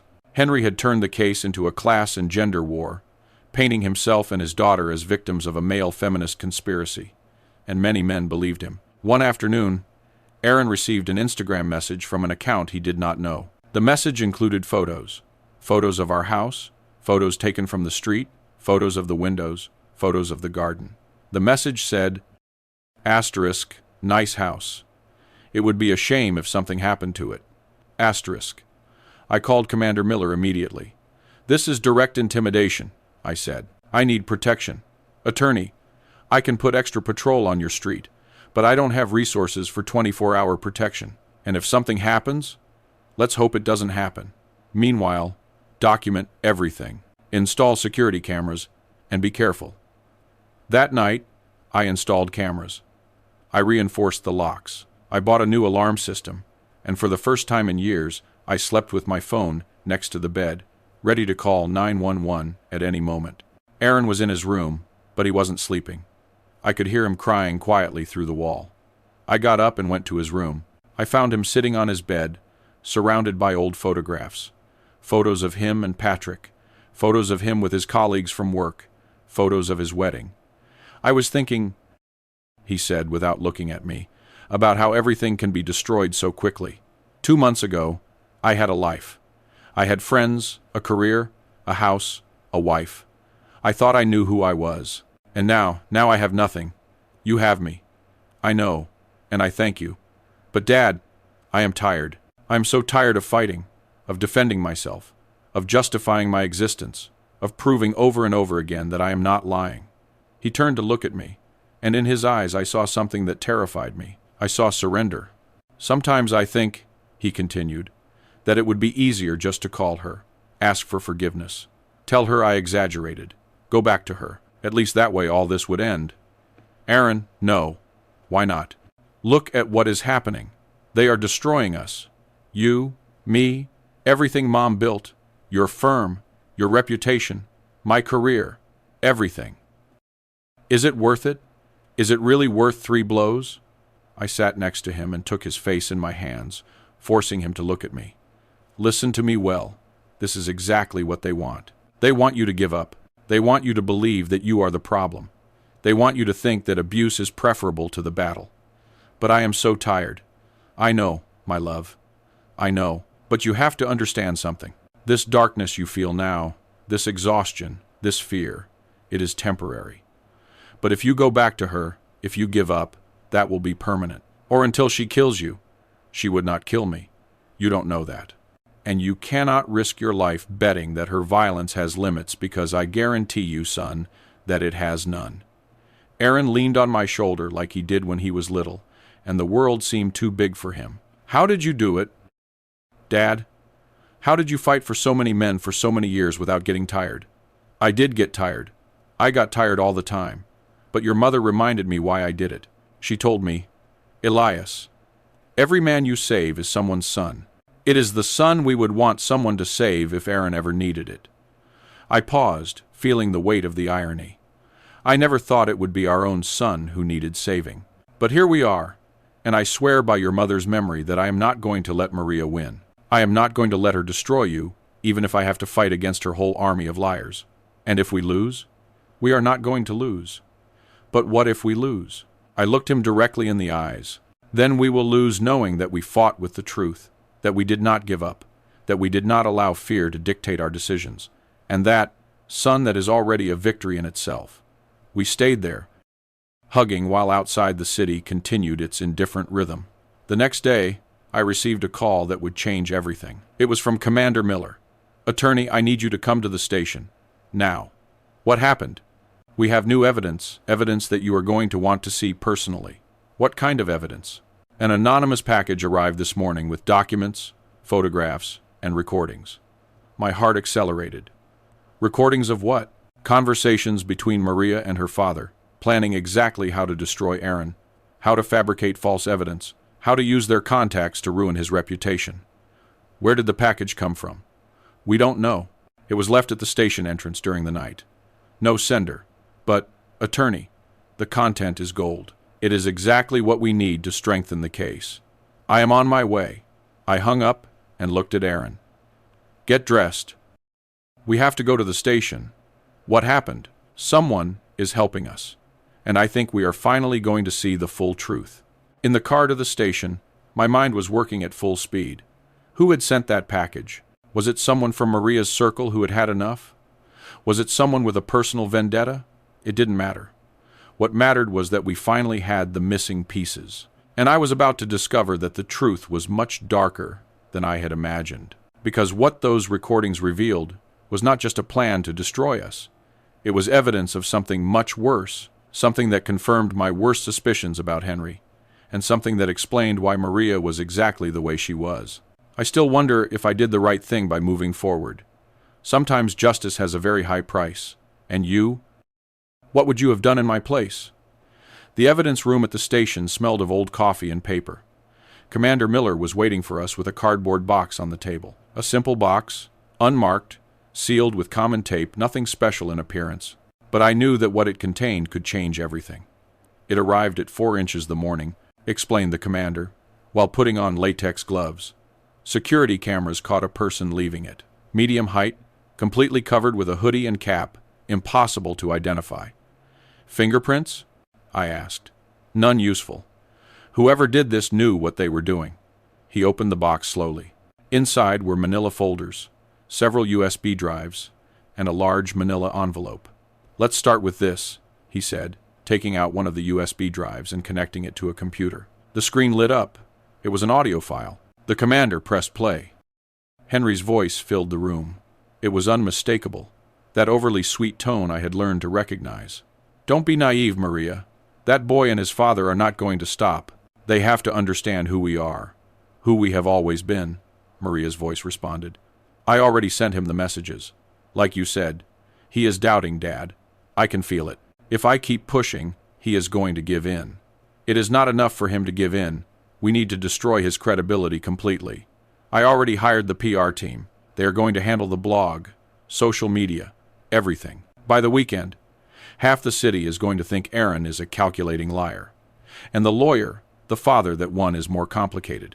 He has a solid reputation, but everyone has secrets. I already put my private investigator to look. If he doesn't find anything real, we will fabricate something. A false complaint to the IRS is already in process. Aaron covered his mouth with his hand. Tears ran down his face. The recording continued. Maria, listen to me well. This that you are living is exactly what I lived with your mother. She also wanted to challenge me. She also thought she could control me. And what did you do? A long pause. So long that I thought the recording had cut off. What I had to do. What you have to be willing to do if Aaron does not come to his senses. Dad, don't call me Dad with that tone. I raised you. I sacrificed everything for you. After your mother, after I had to deal with her, I worked double shifts to give you everything. And now you are going to let a spoiled little boy and his father destroy what we built? No, of course not. Then, listen to the plan. The commander paused the recording. There are 4 more hours, he said. Conversations recorded over the last 3 weeks, all in Henry's house. According to the ambient sound analysis, someone planted listening devices there. Who? Aaron asked with a broken voice. We don't know, but whoever did it gave us exactly what we needed.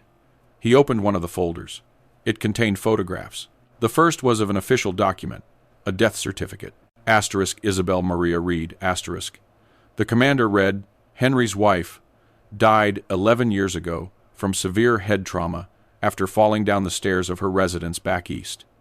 He moved to the next photo. It was a forensic report. The original report indicated accidental death. But look at this. He pointed to a section highlighted in yellow. The coroner who did the autopsy left marginal notes that never entered the official report. Asterisk. Injury pattern inconsistent with accidental fall. Multiple contusions on the head suggest repeated blows. Recommend additional investigation. Asterisk. Why was it not investigated? I asked. Because the case was closed quickly by the prosecutor in charge, a man named Edward Harrison, Henry's cousin, Maria's uncle, the same one who is now a judge and who tried to suspend the restraining order. The pieces fit with terrible clarity. Henry killed his wife, I said aloud, and the family covered it up. That is what the evidence suggests, confirmed the commander. But there is more. He took out another folder. It contained old photographs. One was of a young woman, beautiful, smiling, next to a much younger Henry. Isabel Reed in 1990, explained the commander. Successful architect, came from a wealthy family. She married Henry when he was 30 and she was 22. He moved to more photographs, a sequence showing Isabel in different eras. Her smile was fading progressively. In the last photos, her face showed tension, exhaustion, fear. According to testimonies from neighbors at the time, the marriage was problematic. Henry was extremely controlling. There were reports of screaming, of broken objects. But in those years, no one intervened in family matters, and no one thought a man could be the abuser, I added bitterly. Exactly. Isabel's last year of life. Several acquaintances noticed changes in her. She was thinner, more nervous. She confided in a cousin that she wanted a divorce, but that Henry threatened her. He said if she left him, he would make sure she never saw her daughter. And nobody did anything, the cousin declared in the original investigation. But his testimony was dismissed as speculation without foundation. And after the case was closed, the cousin received threats. He stopped talking about it. Aaron looked at the photos with horror. Maria was 7 years old when her mother died, he whispered. She told me she barely remembered her.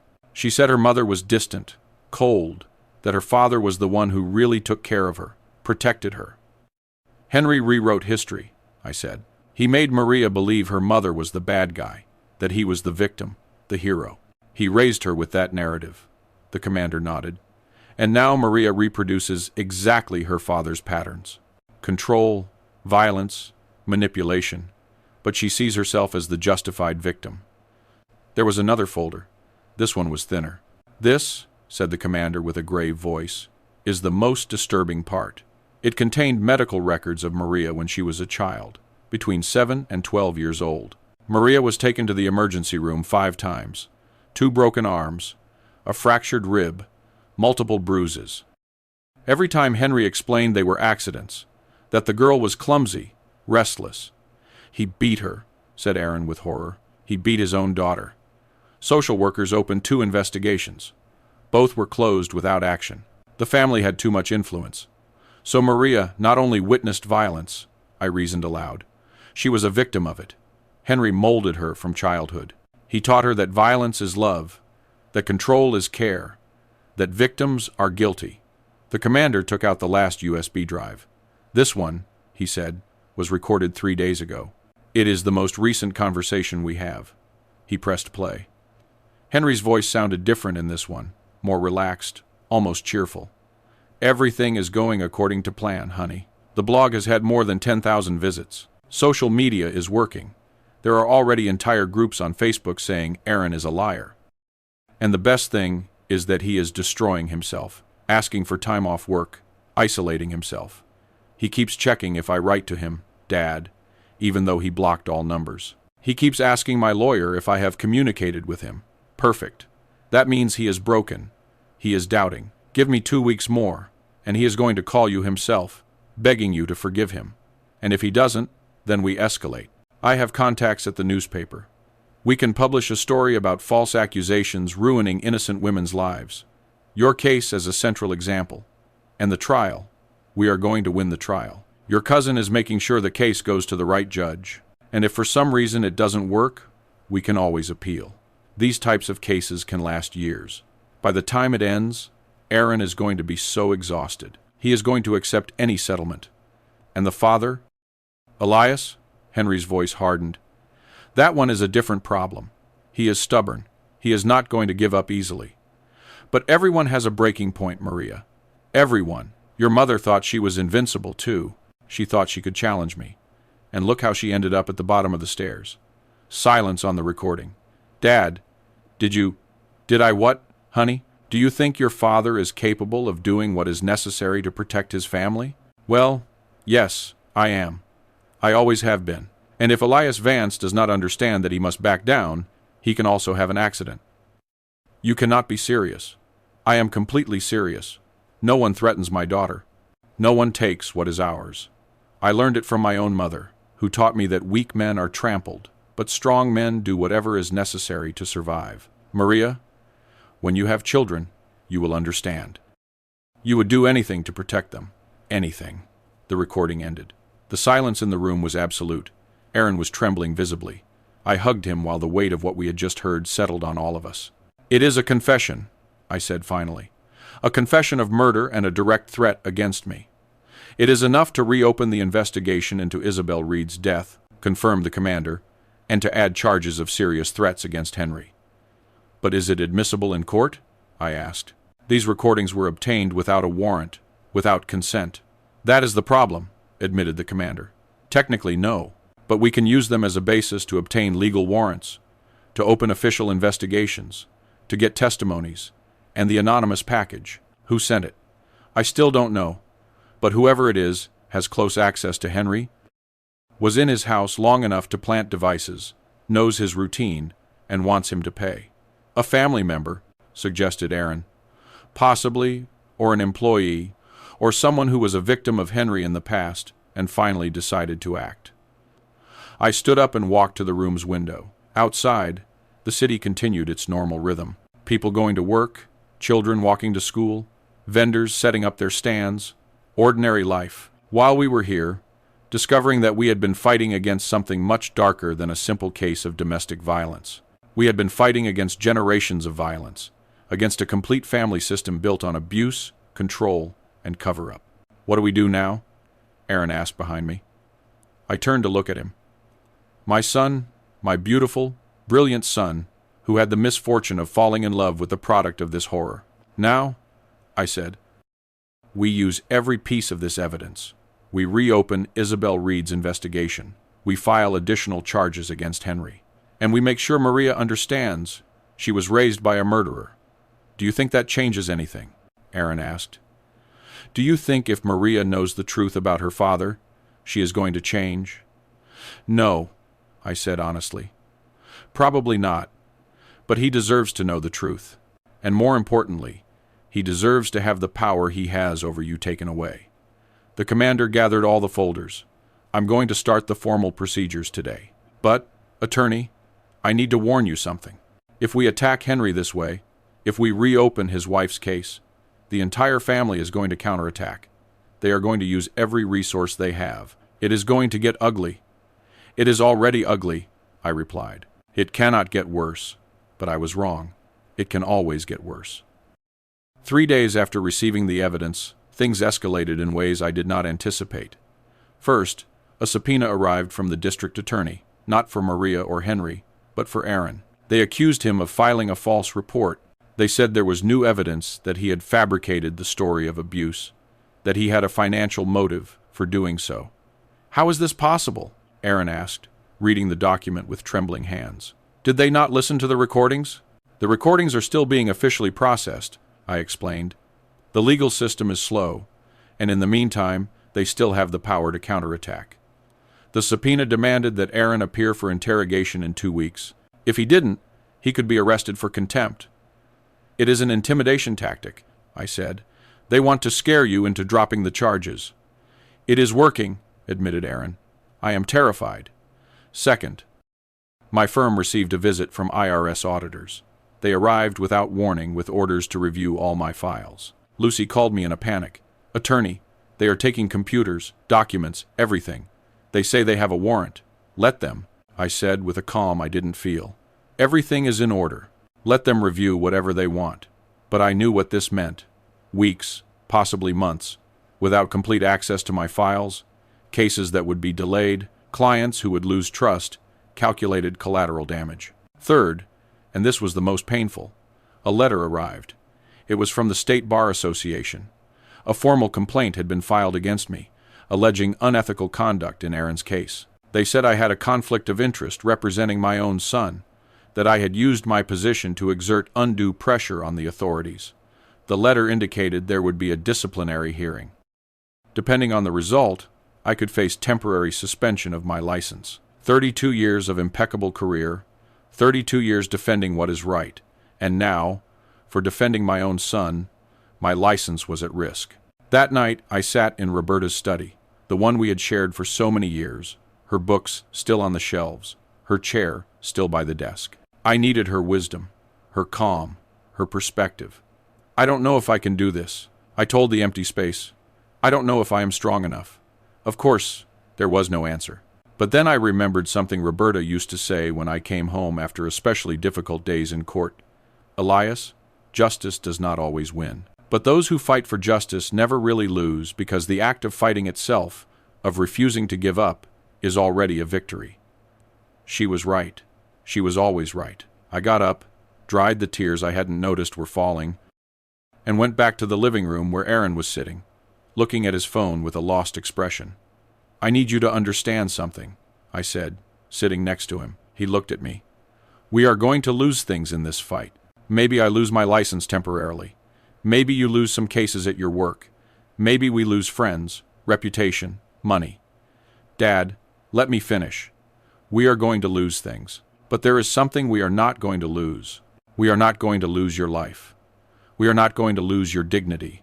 We are not going to lose the truth. And when all this ends, when you look back, you are going to be able to live with yourself because you are going to know you did the right thing. That you did not give up to fear. That you did not allow a violent woman and her murderer father to dictate your destiny." Aaron hugged me.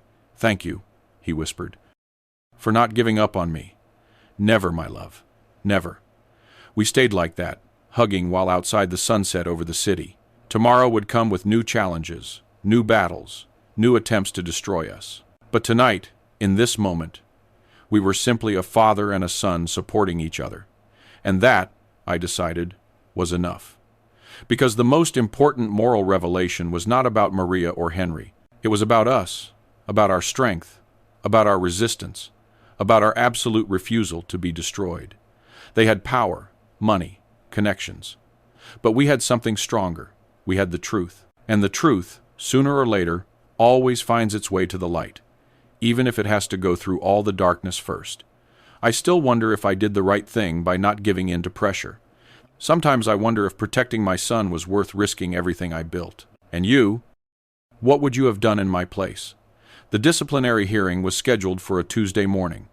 I dressed in my most formal suit, the navy blue one Roberta had given me for my 10th anniversary as a lawyer. I applied grooming products carefully, covering the dark circles from sleepless nights. I tied my dreads back into an impeccable bun. I had to look like what I was, a professional with 3 decades of unblemished experience, not like a man on the verge of collapse. Aaron wanted to come with me, but I told him to stay home. I didn't need him to see his father being judged for the simple act of protecting him. The Bar Association building was downtown, an old, imposing building with those columns that are supposed to inspire respect for justice. That morning, it only inspired nausea. The hearing room was on the 3rd floor. When I entered, there was a panel of 5 lawyers sitting behind a long table. 3 men, 2 women, all older than me, all with carefully neutral expressions. I recognized 2 of them. Attorney Arthur Mills, a corporate lawyer who had always looked down on those of us dedicated to family cases, and Attorney Patty Ross, who 30 years ago had been my classmate in law school. We hadn't spoken in decades. "Attorney Vance," said the president of the panel, a man of almost 70 named Richard Fountain, "thank you for appearing." As if I had a choice, I sat in the chair in front of them, alone. My lawyer, a colleague who had offered to represent me at no cost, was sitting behind me. But this was my battle. "This hearing," began Mr. Fountain, "has been convened to review a complaint filed against you for alleged unethical conduct in the case against Miss Maria Harrison. Do you understand the charges?" "I understand them," I said with a firm voice, "and I reject them completely. The complaint alleged that I had a conflict of interest representing my son, that I used my personal influence with authorities to accelerate an arrest without due investigation, and that I conducted a defamation campaign against Miss Harrison and her family. Every word was a carefully constructed lie, but presented with that formal legal language, it sounded almost credible. "Mr. Fountain," I said, "my son was a victim of domestic violence in my presence. I was a direct witness. There is no conflict of interest in protecting a victim, especially when that victim is your own son. In fact, any father who did not act in those circumstances would be the one who deserved to be questioned. But, as a lawyer," intervened Mr. Mills with that condescending tone that irritated me so much, "you should have known that the most appropriate thing was to recommend your son seek independent representation. Your personal involvement compromises objectivity." "Objectivity," I repeated, feeling the rage rise. "You want to talk about objectivity when my son was bleeding on a dining room floor? When his wife had just hit him 3 times in front of me?" "Attorney Vance," said Mr. Fountain in a warning tone, "maintain a professional tone." I took a deep breath, held back the words I really wanted to say. "Excuse me. What I'm trying to explain is that I acted within my rights and responsibilities as a citizen, as a witness, and as a father. At no time did I violate the ethical norms of our profession." Patty Ross spoke for the first time. "Elias," she said, and the use of my first name took me by surprise. "I understand your position, but you must understand that this situation is complicated. Miss Harrison comes from a respectable family. Her cousin is a prosecutor. There are considerations." "Considerations?" I interrupted her. "Considerations about what, Patty? About whether a rich and connected woman can hit a man without consequences? I am not saying that. Then what are you saying?" Uncomfortable silence. Mr. Mills took the floor again. "What Mrs. Ross is trying to explain is that your passion for these domestic violence cases, although admirable, can sometimes cloud your judgment. You have built a whole career on being the defender of men. And now, conveniently, your own son becomes a case." "Conveniently?" My voice came out higher than I intended. "Are you suggesting my son invented being beaten so I could have another case? I am suggesting the situation raises legitimate questions. The only legitimate questions here," I said, getting up from my chair, "are why we are having this hearing in the first place, who filed the complaint, who financed it, and what connections do they have with the Harrison family?" Attorney Vance. "Sit down," ordered Mr. Fountain. I did not sit down. "I have been in this profession for 32 years. I have defended 218 men. I have won 186 cases. I have helped pass 3 victim protection laws. My record speaks for itself. And now," I continued, "for the first time in my career, I face a disciplinary hearing. Not for malpractice, not for negligence, not for dishonesty, but for the unforgivable crime of protecting my own son from a violent woman. If that is grounds to suspend my license, then suspend it. But let it be clear on the record that this panel chose to side with an abuser over a victim, with power over justice." "Attorney Vance," began Mr. Fountain, "I have not finished. I have evidence recordings that prove that Henry Harrison, father of the accused, admitted to murdering his own wife 11 years ago, that he explicitly threatened my life, that he orchestrated a smear campaign against my son and me. All that is being investigated by the corresponding authorities," said Mr. Fountain. "It is not relevant to this hearing." "Not relevant?" I laughed without humor. "It is completely relevant because it proves that this complaint is part of a pattern of intimidation and manipulation, and you," I looked at each of them directly, "are allowing yourselves to be used." I finally sat down. My heart was beating so hard I could hear it in my ears. The panel looked at each other. There was an exchange of looks I couldn't decipher. "We are going to take a 30-minute recess," announced Mr. Fountain, "to deliberate." They left the room. My lawyer approached immediately. "Elias, that was intense." "I don't care. They needed to hear it." "Yes, but attacking the panel directly. I didn't attack them. I told them the truth. I got up and went out into the hallway. I needed air. I needed space. I took out my phone and called Aaron. "Dad, how is it going?" "Honestly, I don't know," I said. I said what I had to say. Now, it is a matter of waiting. "Do you think they are going to—" "I don't know, son, but if they do, we will find another way. There is always another way. I love you, Dad. I love you too." I hung up and leaned against the hallway wall. I closed my eyes for a moment. When I opened them, someone was standing in front of me. It was an older man, maybe 80 years old, with a cane and a suit that had seen better days. "Attorney Vance?" he asked with a trembling voice. "Yes. Can I help you?" "No. I came to help you." I looked at him more closely. There was something familiar in his face, but I couldn't place it. "Excuse me, do we know each other?" "Not directly, but I knew Isabel Reed. She was my first cousin." My breathing stopped. "I am Albert Harrison," he continued. "I was the person who testified in the original investigation into Isabel's death, the person who was later threatened into silence." "Did you send the package?" I asked quietly. He nodded slowly. "I have lived with that guilt for 11 years. I knew what Henry had done to Isabel. I saw her change in those last months. I saw the fear in her eyes. And when she died, I knew it hadn't been an accident." "Why didn't you say anything?" "Because I was afraid. Henry threatened me. He told me if I kept talking, I would have the same accident as Isabel. And I was a coward. I let him get away with it." His eyes filled with tears. "But when I saw what he was doing to that boy, to your son, I couldn't stay silent anymore. I hired a private investigator. I put listening devices in Henry's house when I went to a family dinner. I recorded everything for 3 weeks. Why anonymously? Because I'm still afraid. Because I have grandchildren. Because the Harrison family has power. But at least now the truth is out there. At least now there is a chance for Henry to pay." I looked at this old man, trembling with his cane, who had found the courage to do the right thing after 11 years. "Thank you," I said simply. "Thank you for giving Isabel a voice after so long. It was the least I could do. She was a good woman. She didn't deserve what happened to her. Would you be willing to testify officially?" He hesitated. "If they guarantee me protection, then yes.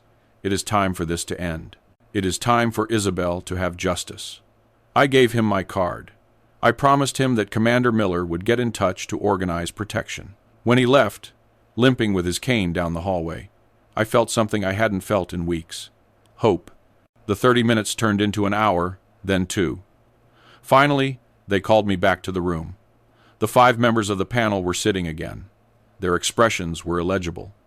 "Mr. Fountain spoke. Attorney Vance, this panel has carefully reviewed the evidence presented, the allegations against you, and your defense arguments." He made a pause that seemed eternal. "We have decided to temporarily suspend this hearing." I couldn't contain my surprise. Given the new revelations about the Harrison case and the evidence being processed by criminal authorities, we consider it premature to issue a judgment on your professional conduct at this time. The hearing will be postponed indefinitely, pending the resolution of the criminal case. Your license will remain active during this time. It was not a victory, but it was not a defeat either. It was a postponement, a temporary truce. However, continued Mr. Fountain, it must remain clear that if at any moment it is determined that you acted unethically, this hearing will resume. "I understand," I said. "Can I leave?" I got up. I said nothing else. There was nothing else to say. When I left the building, the sun was at its highest point. It was hot. The city bustled with normal life. I called Aaron immediately. "They didn't suspend me," I said as soon as he answered. "They postponed the decision. Is that good?" "It is the best we could hope for today. I am going to make coffee when you arrive. The rib-style coffee Mom liked." "Wait. Coffee. Rib-style coffee like Mom liked. Perfect, son. Perfect." But while I drove back to the suburbs, I didn't feel relieved. I felt exhausted. Exhausted from fighting. Exhausted from defending us. Exhausted from having to justify every action, every decision, every word. I arrived home and found Aaron in the kitchen as he had promised. The smell of coffee, cinnamon, brown sugar filled the house. It reminded me of Roberta. It reminded me of quiet Sundays. It reminded me of a life that no longer existed. "Dad," said Aaron, pouring me a cup. "Are you okay?" "Yes," I lied. "Just tired. There is something I need to tell you." Something in his tone put me on alert. "What happened?" "I received a call from the aerospace company." My stomach sank. They officially fired me. They said my indefinite leave has become contract termination by mutual agreement, according to them, to avoid scandal. "Aaron, it is not your fault, Dad. It is just that. It is just that I am losing everything. My career, my friends, my reputation, everything I worked for 10 years is crumbling." I watched him sit at the kitchen counter with that same defeated posture I had seen in hundreds of victims throughout my career. And I realized something terrible. We were losing. Not legally, not yet. But we were losing the war of attrition. Henry and Maria didn't need to win in court. They just needed to destroy us slowly, take away everything that mattered until there was nothing left to fight for. It was a brilliant strategy in its cruelty, and it was working. That night, while Aaron slept, I sat in Roberta's study again. "I don't know how much more we can resist." I told her photograph on the desk. "We are losing everything, and I don't even know if in the end it is going to be worth it." Of course, there was no answer. But then, my phone rang. It was Commander Miller. "Attorney, I need you to come to the station tomorrow, early. It is urgent." "What happened?" "Maria Harrison violated the restraining order. She was arrested 2 hours ago." My heart accelerated. What did she do? "She went to the house in the hills, the house she shared with Aaron. Apparently, she didn't know we had installed surveillance after the threats. The cameras caught everything." "Caught what?" The commander paused. "They caught her destroying the house, breaking windows, destroying furniture, and writing messages on the walls." "What kind of messages?" "Threats. Very specific threats against Aaron and against you." I closed my eyes. "Where is she now?" "In custody. This time she is not going to get out easily. Not with violation of a restraining order, destruction of property, and threats documented on video. I will be there first thing." I hung up and stared at the darkness outside the window. Maria had lost control. She had crossed the line so obviously that not even her family could protect her this time. It was a victory. But I didn't feel victorious. I felt hollow because I knew this wasn't over. That Henry was still out there, free, dangerous, and that while he existed, none of us would be truly safe. The house in the hills looked like a war zone. We arrived early in the morning, Aaron and I, escorted by Commander Miller. The police had cordoned off the area. Neighbors peeked from their windows, some taking photographs with their phones. The scandal Maria so feared creating. She had finally created it herself. The front door was splintered as if it had been kicked repeatedly. When we entered, the smell of spray paint hit me immediately. The walls were covered with words. Asterisk, liar. I'm going to kill you. This is not over. Asterisk. Written with red spray, like blood. Aaron covered his mouth, holding back a sob. The furniture was destroyed. The sofa he had chosen with such care, slashed with something sharp. The dining table where that fatal dinner had occurred overturned. The fine porcelain plates that had been my mother's shattered on the floor. And in the kitchen, we found the worst part. The butcher knife Roberta had given Aaron. The one that had been damaged that first time Maria hit him. Now it was stuck in the wooden table. Next to it, a handwritten note, asterisk, for when you return. Asterisk. The implications were clear and terrifying. "Everything is documented," said Commander Miller, showing me his tablet with the security footage. "She arrived at 11:30 at night. She spent 3 hours here, systematically destroying every room. In the video, I could see Maria moving like she was possessed, screaming, crying, breaking. At some moments, she talked to herself as if she had a conversation with someone who wasn't there. Is she under the influence of something? I asked. Toxicology analysis pending. But her behavior suggests a psychotic episode or simply uncontrolled rage. Aaron walked through the house like in a trance, touching the remains of his previous life. I bought that lamp in Chicago, he murmured, looking at the pieces of ceramic on the floor. On our first anniversary, I thought we were going to grow old together in this house. He knelt next to the fragments, touching them carefully as if they were sacred relics of a life that no longer existed. Aaron, I said softly, kneeling next to him, this is not your life. This was an illusion. Your real life is waiting for you. A life without fear, without violence, without having to measure every word. But Dad, look at this. Look at what my marriage became. Walls with threats, destroyed furniture. How did we get here? Because you married a sick woman raised by a sick man. It is not your fault. But I chose her. Yes, you did. You chose her because she deceived you, because that is what abusers do. They present themselves as Prince Charming until the trap closes. I helped him up. His knees were trembling. Do you want to take anything? I asked. Anything you want to keep? He looked around. The destroyed living room, the ruined dining room, the kitchen stained with hate. No, he said finally. I don't want anything from here. This house is cursed with her violence, with her rage. Let it rot. It was the first time I heard true clarity in his voice since all this started. But there is something I need to do, he continued. What? I need to see her, Maria. Yes, I need to see her in the eyes, one last time. I need to tell her what I could never tell her when we were together. Commander Miller was listening to us. I can arrange it, he said.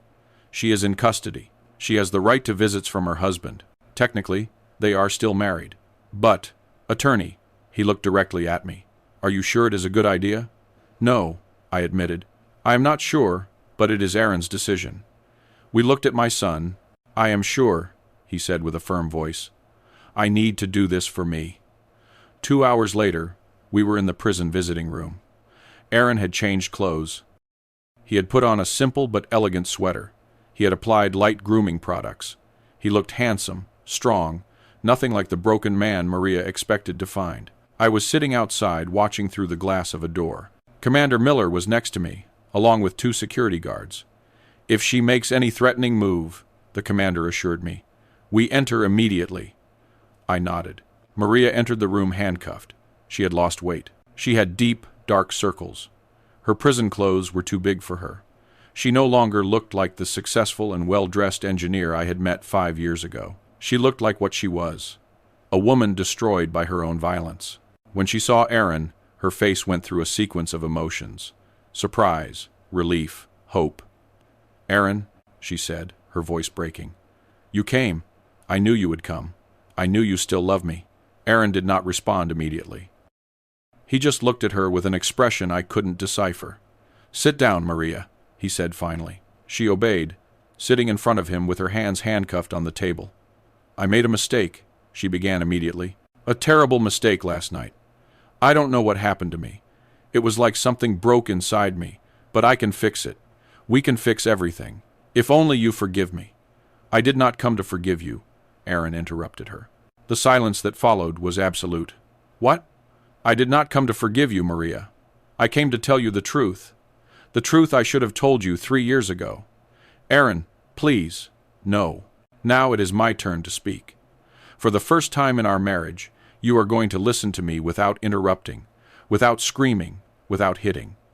Maria closed her mouth. Something in Aaron's tone must have told her that this time was different. When I met you, he continued, I thought you were everything I had always dreamed of. Smart, successful, charming. My friends envied me. My family admired you. I thought I had won the lottery. But little by little, so gradually I barely noticed, you started changing me, molding me into something that wasn't me. You criticized my clothes. You questioned my friendships. You controlled my time. And I allowed it because I thought that was love. I thought your jealousy meant you cared. Aaron, everything I did was because I loved you. No, he said firmly. What you felt was not love. It was possession. I was not your husband.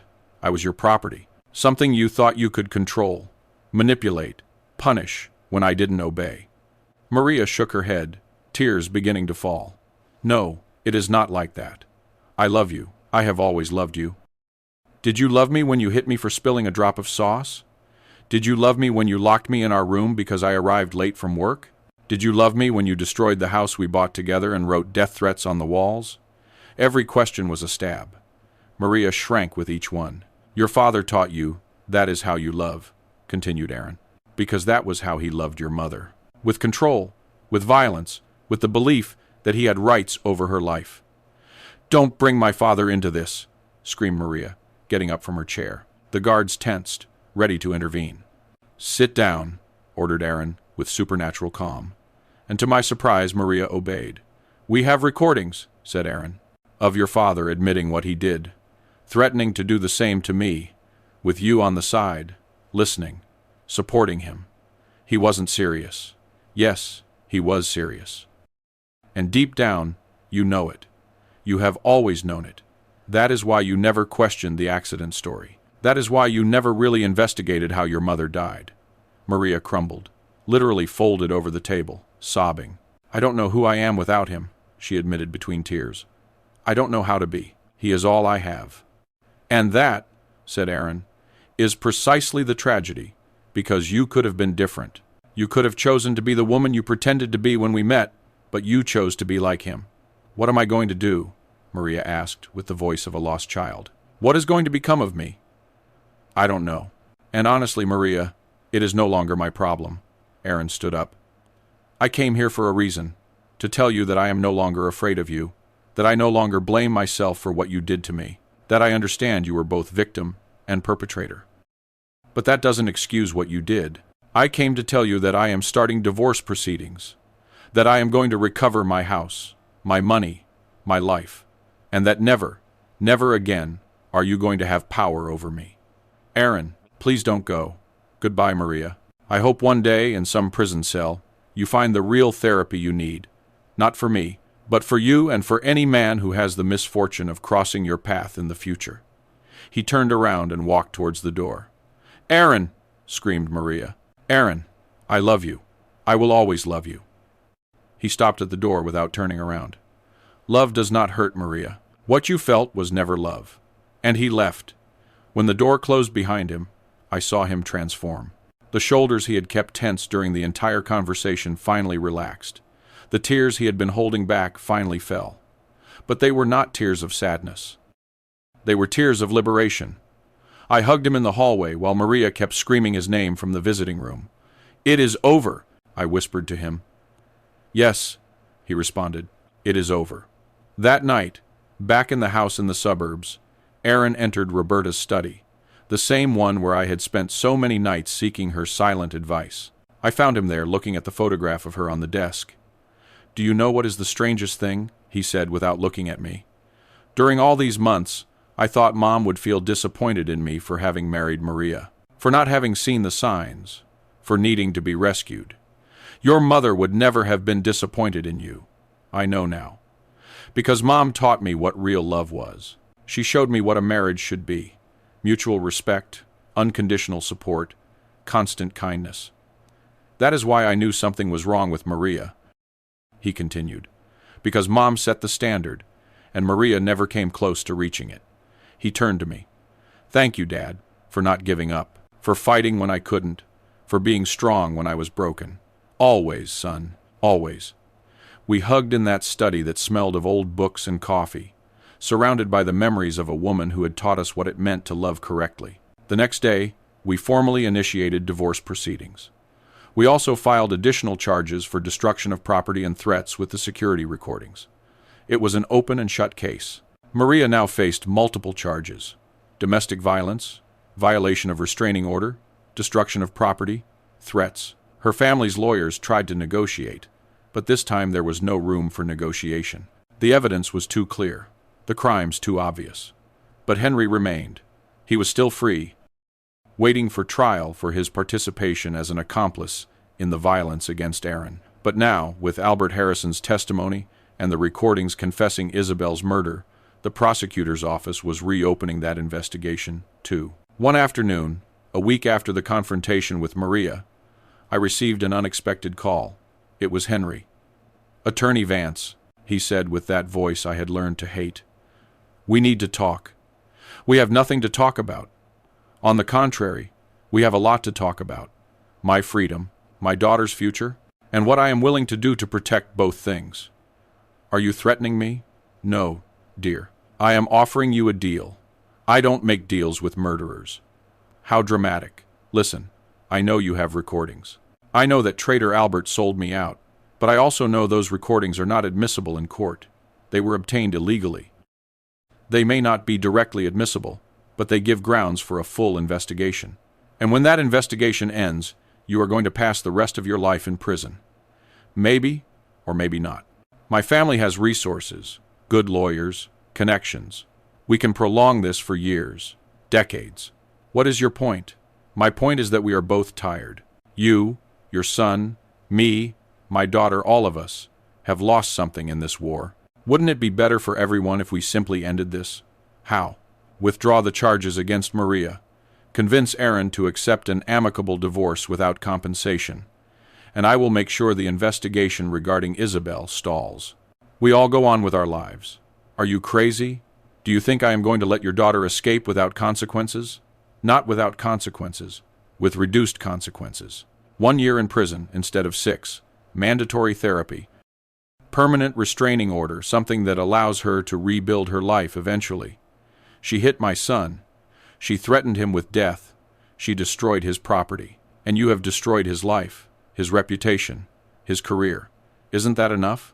For a moment, just a moment, I considered the proposal.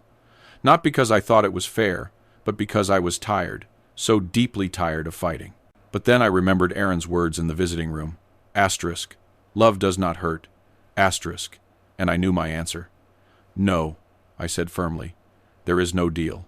Maria and you are going to face full justice, without shortcuts, without negotiations, without family protection. That is a mistake, attorney. No. Accepting your offer would be the mistake, because it would send the message that money and connections can buy impunity, and I have dedicated my life to proving the opposite. You are going to regret it. I doubt it, but Henry, there is something I want you to know. What? Isabel is going to have justice. Finally, after 11 years, her death is going to be investigated appropriately. Her name is going to be cleared, and you are going to face what you did to her. You cannot prove anything. I have your confession on audio. I have Albert's testimony. I have the original forensic reports with the doctor's notes. And I have something else. What? I have time. All the time in the world to make sure you pay.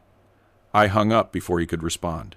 That night, sitting in the garden of the house, looking at the stars, I felt something I hadn't felt in months. Peace. Not because everything was resolved, the trial was still missing. Battles still remained to be fought. But because finally, we had taken control of the narrative. We were no longer victims running from danger. We were warriors choosing our battlefield. And in that choice, in that silent turn from fear to action, we found our true strength. Aaron came out to the garden and sat next to me. What are you thinking about? He asked. About your mother. About how she would be proud of you. Of me. Why? Because you faced your abuser. You told her the truth. You freed yourself. That requires courage most people never find. I learned it from you. No, you had it inside all along. I just helped you remember it. We stayed there, father and son, under the night sky of the city. We had lost a lot in this war. Friends, reputations, time, innocence. But we had gained something more valuable. We had gained our dignity. And that, we decided that night, was enough. Maria's trial lasted 3 weeks. I was present every day. Aaron, too. At first with fear, but every day more firm. The defense tried everything. They alleged temporary mental disorder.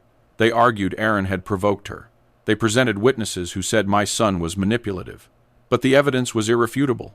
The security recordings, the medical reports, the photographs of the destroyed house, and my testimony as a direct witness of that dinner. The jury deliberated for 2 hours. Asterisk. Guilty on all charges. Asterisk. 5 years in prison, permanent restraining order, mandatory psychological therapy.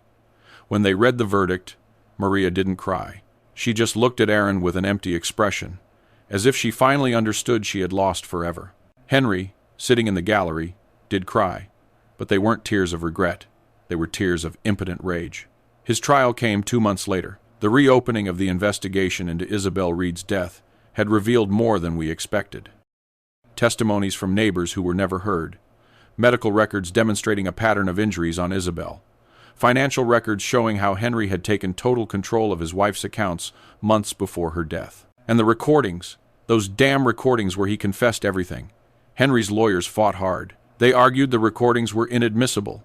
that Albert's testimony was prejudiced, that there was no physical evidence after 11 years. But the judge, a man of 60 with a reputation for being inflexible in violence cases, allowed much of the evidence to be presented.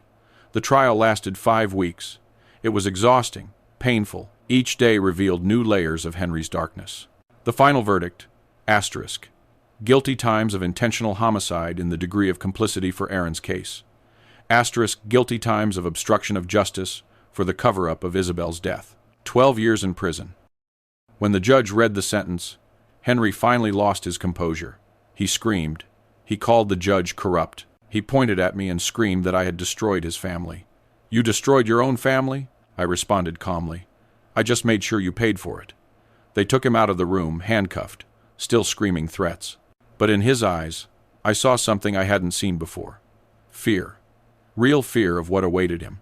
12 years in prison for a 64-year-old man meant he would probably die there.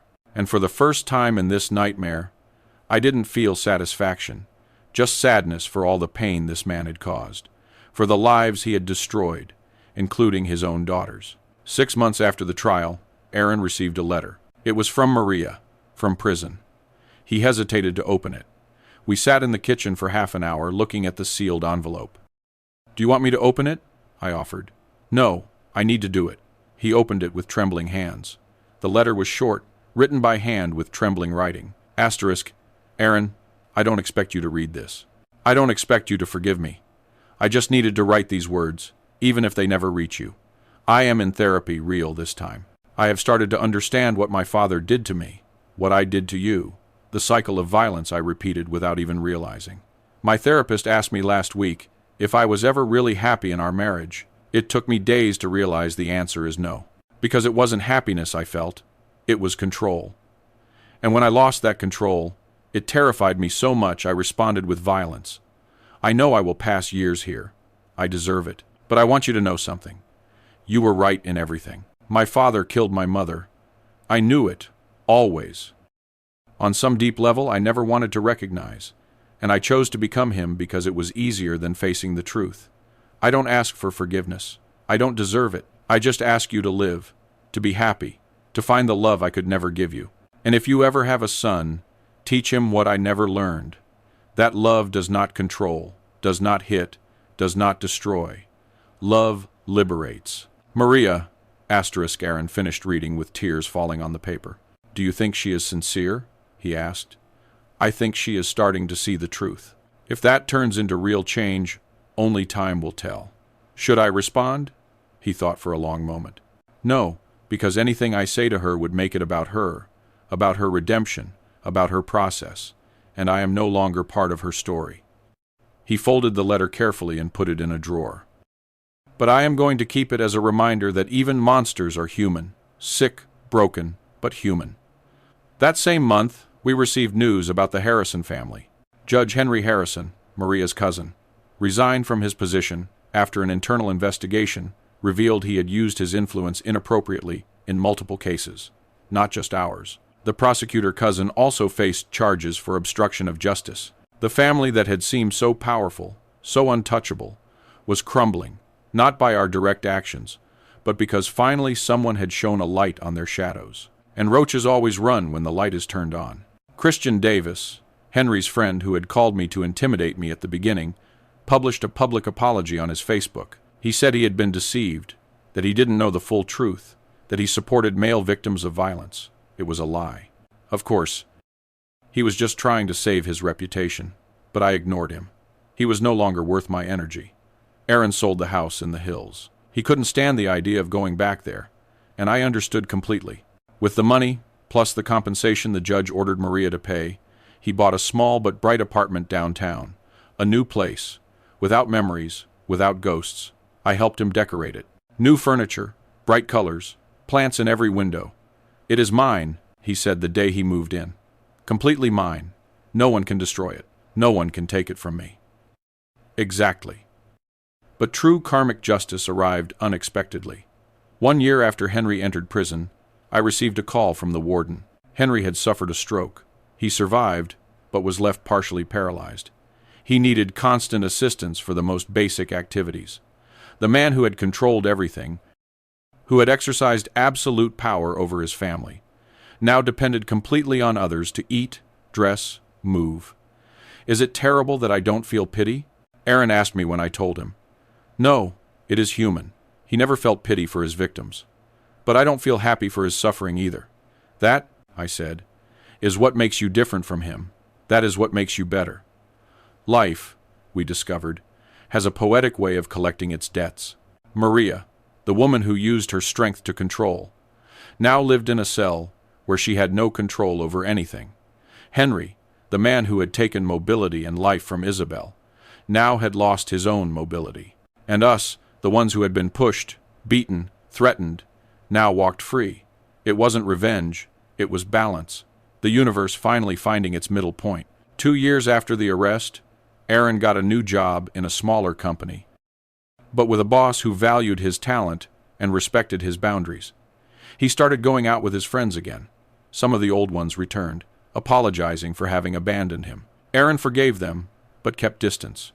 He had learned who his true allies were. He even started dating someone new, a doctor he met at a conference. Gentle, patient, without any need to control him. She is so different, Dad, he told me one afternoon, while we drank coffee in his apartment. She asks my opinion. She respects when I say no. She encourages me to spend time with my friends. It is so strange that it is normal. That is how it should always be. I know now, thanks to you and thanks to Mom, for showing me what real love looks like. As for me, my license was never suspended. The disciplinary hearing was officially closed without action. My firm survived the IRS audit without problems. And more importantly, I received calls from 5 different men saying my case with Aaron had given them the courage to report their own abusers.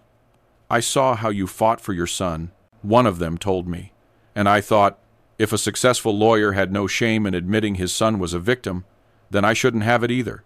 That was my real payment. Not money, not public recognition, but knowing our nightmare had lit the path for others. One afternoon, 3 years after that fatal dinner, Aaron and I visited Roberta's grave. We brought fresh flowers, cleaned the tombstone, sat on the grass next to it. "Hi, Mom," said Aaron. "Sorry I haven't come in a while. I have been busy rebuilding my life. I want you to know I am okay. Finally, really okay. I have a job I love. I have true friends, and I met someone. Someone who treats me like you treated Dad, with respect, with kindness. And Dad," he continued, "Dad was exactly who you always said he was. A warrior, my hero." I wiped my tears silently. "We miss you," said Aaron. "We miss you every day, but I think you would be proud of us. Of how we survived, of how we fought." The wind blew softly, moving the leaves of the nearby trees. And for a moment, just a moment, I could swear I heard Roberta's laugh, her laugh that said, "Of course I am proud. I always have been." We left the cemetery holding hands, father and son walking towards the future. A future without fear, without violence, without having to look over our shoulders. Justice had been served, not perfect, because human justice never is, but sufficient. And karma, that cosmic balance we find so hard to believe in, had done its part. The ones who caused pain now lived in pain, and the ones who suffered now walked free. That is how the universe works. We discovered slow, imperfect, but inevitable. The truth always finds its way, and justice, although late, always arrives. Today is 5 years since that dinner. 5 years since my blood froze, hearing an applause, celebrating violence against my son. 5 years since I dialed that number and changed the course of our lives forever. I am sitting in my garden, the same one where Roberta grew her herbs. The rosemary was finely pruned. The thyme is under control. The plants she loved now grow orderly, healthy, revived like us. Aaron comes to visit me every Sunday, no longer for ribs. Although sometimes I prepare them in Roberta's honor, he comes simply because he wants to.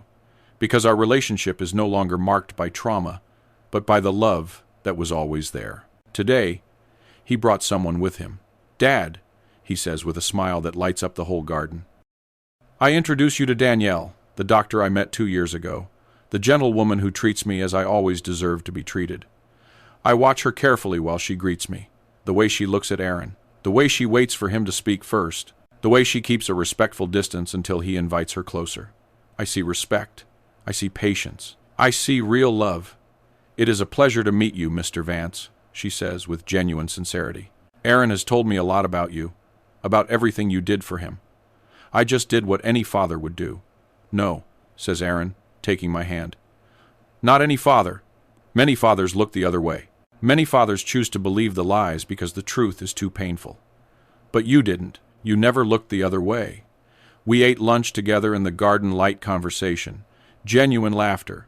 Danielle tells stories of her work at the hospital. Aaron talks about his new project at the aerospace company, one that could help make sustainable travel more accessible in developing communities. "I am returning to my purpose," he tells me. "To do science that matters. That helps. Your mother would be so proud." "I know. I feel she is watching me, that both are watching us." After lunch, Danielle kindly offers to wash the dishes. Aaron and I stay in the garden alone for a moment. "Is it serious?" I ask. "Yes," he responds with a shy smile. "Very serious. Dad, she asked me to marry her." My heart skips a beat, not of fear this time, of hope. "And what did you say?" "I said I needed time, not because I have doubts about her, but because I need to make sure I am ready, that I have healed enough." "That," I say, "is exactly the right answer. It shows you have learned that you know your worth." I also told her that before being able to say yes, I needed her to know my whole story, the violence, the trial, everything. I don't want secrets in this relationship. And how did she react? She hugged me. She told me nothing in my past changed how she felt about me, that she admired my strength, that she would be honored to spend her life showing me how a man should be treated. My eyes fill with tears. "Then you have my blessing. When you are ready. Thank you, Dad, for everything, for never giving up on me, for showing me I deserved better, for saving my life. You saved your own life, son. I just gave you the tools."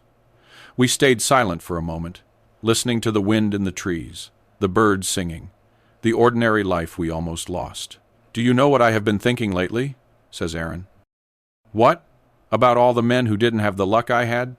The ones who don't have a lawyer father, the ones who don't have resources, the ones trapped without a visible exit. I think about them all the time. I have been considering something. I want to use my story publicly to help others." I look at him, surprised. "Are you sure? That means exposing yourself? Reliving the trauma?" "I know. But, Dad, if my story can help a single man recognize the signs, to have the courage to report, to know there is life after abuse, then it is worth it. My son, my beautiful, brave son. Then we will do it together. I will support you every step." Danielle comes out of the kitchen drying her hands. "Do I interrupt something important?" "No," says Aaron, getting up. "We were finishing, ready to go when you are ready." They say goodbye. I see them walk away hand in hand towards their car. And for the first time in 5 years, I feel complete peace because my son not only survived, he flourished. That night, alone at home, I open my laptop. I have been writing these memoirs for months. The full story, every detail. Not for me, but for the others. For the men sitting at family dinners, feeling something is wrong, but unable to name it. For those who receive the first blow and wonder if they are exaggerating. For those who love their abusers and hate themselves for it. For the fathers who suspect but are afraid to ask. I write the last line. Asterisk, if my story helps a single man open his eyes, it will have been worth it. Every tear, every battle, every sleepless night. Because in the end, it is not about revenge. It is about justice. And justice begins when someone, somewhere, says no more. Asterisk, I said no more that night in that dining room. When will you say it? I closed the laptop. Tomorrow I will send it to be published. Tomorrow another battle will begin, this time to change hearts and minds. But tonight, I allow myself to simply be a 62-year-old man, father, lawyer, widower, survivor. I pour myself a cup of coffee, the last one Roberta taught me to make, and I toast in silence to my wife who taught me what true love was, to my son who found his strength in the darkness, to all the men who came before us, opening paths, and to all who will come after, walking the paths we helped create. Violence did not win. Fear did not win. Corrupt power did not win. We won. Two men who refused to be silenced, who refused to be destroyed, who refused to accept that violence was their destiny. And in that rejection, in that resistance, we found something more precious than any legal victory. We found our voice, our dignity, our freedom. If you are listening to this and recognize your story and mine, I want you to know something. You are not alone. You are not crazy. It is not your fault. And yes, there is a way out. It may be you don't see it now. It may be you feel trapped. It may be you love the person who hurts you and that confuses you. All that is normal. But listen to me well. You deserve love that does not hurt. You deserve respect that does not condition. You deserve to live without fear. And when you are ready, when you finally say, no more, there will be people there to help you. Lawyers, counselors, shelters, families, friends. It may be you lose things on the way. I lost friendships, reputation, years of peace. But I gained something more important. I gained my son back, and he gained his life. So, thank you for listening to the end. Thank you for allowing me to share this story I kept too long. If this story touched your heart, subscribe and activate the bell to hear more stories of men who transformed their pain into wisdom. Every day, a man, a life lesson. Share this story with someone you love. Sometimes a story like this can change a whole day, can change a whole life. God bless you. And remember, true love never hurts. Never. Until next time, with love, Elias Vance, a father who saved his son, and a son who saved his own life.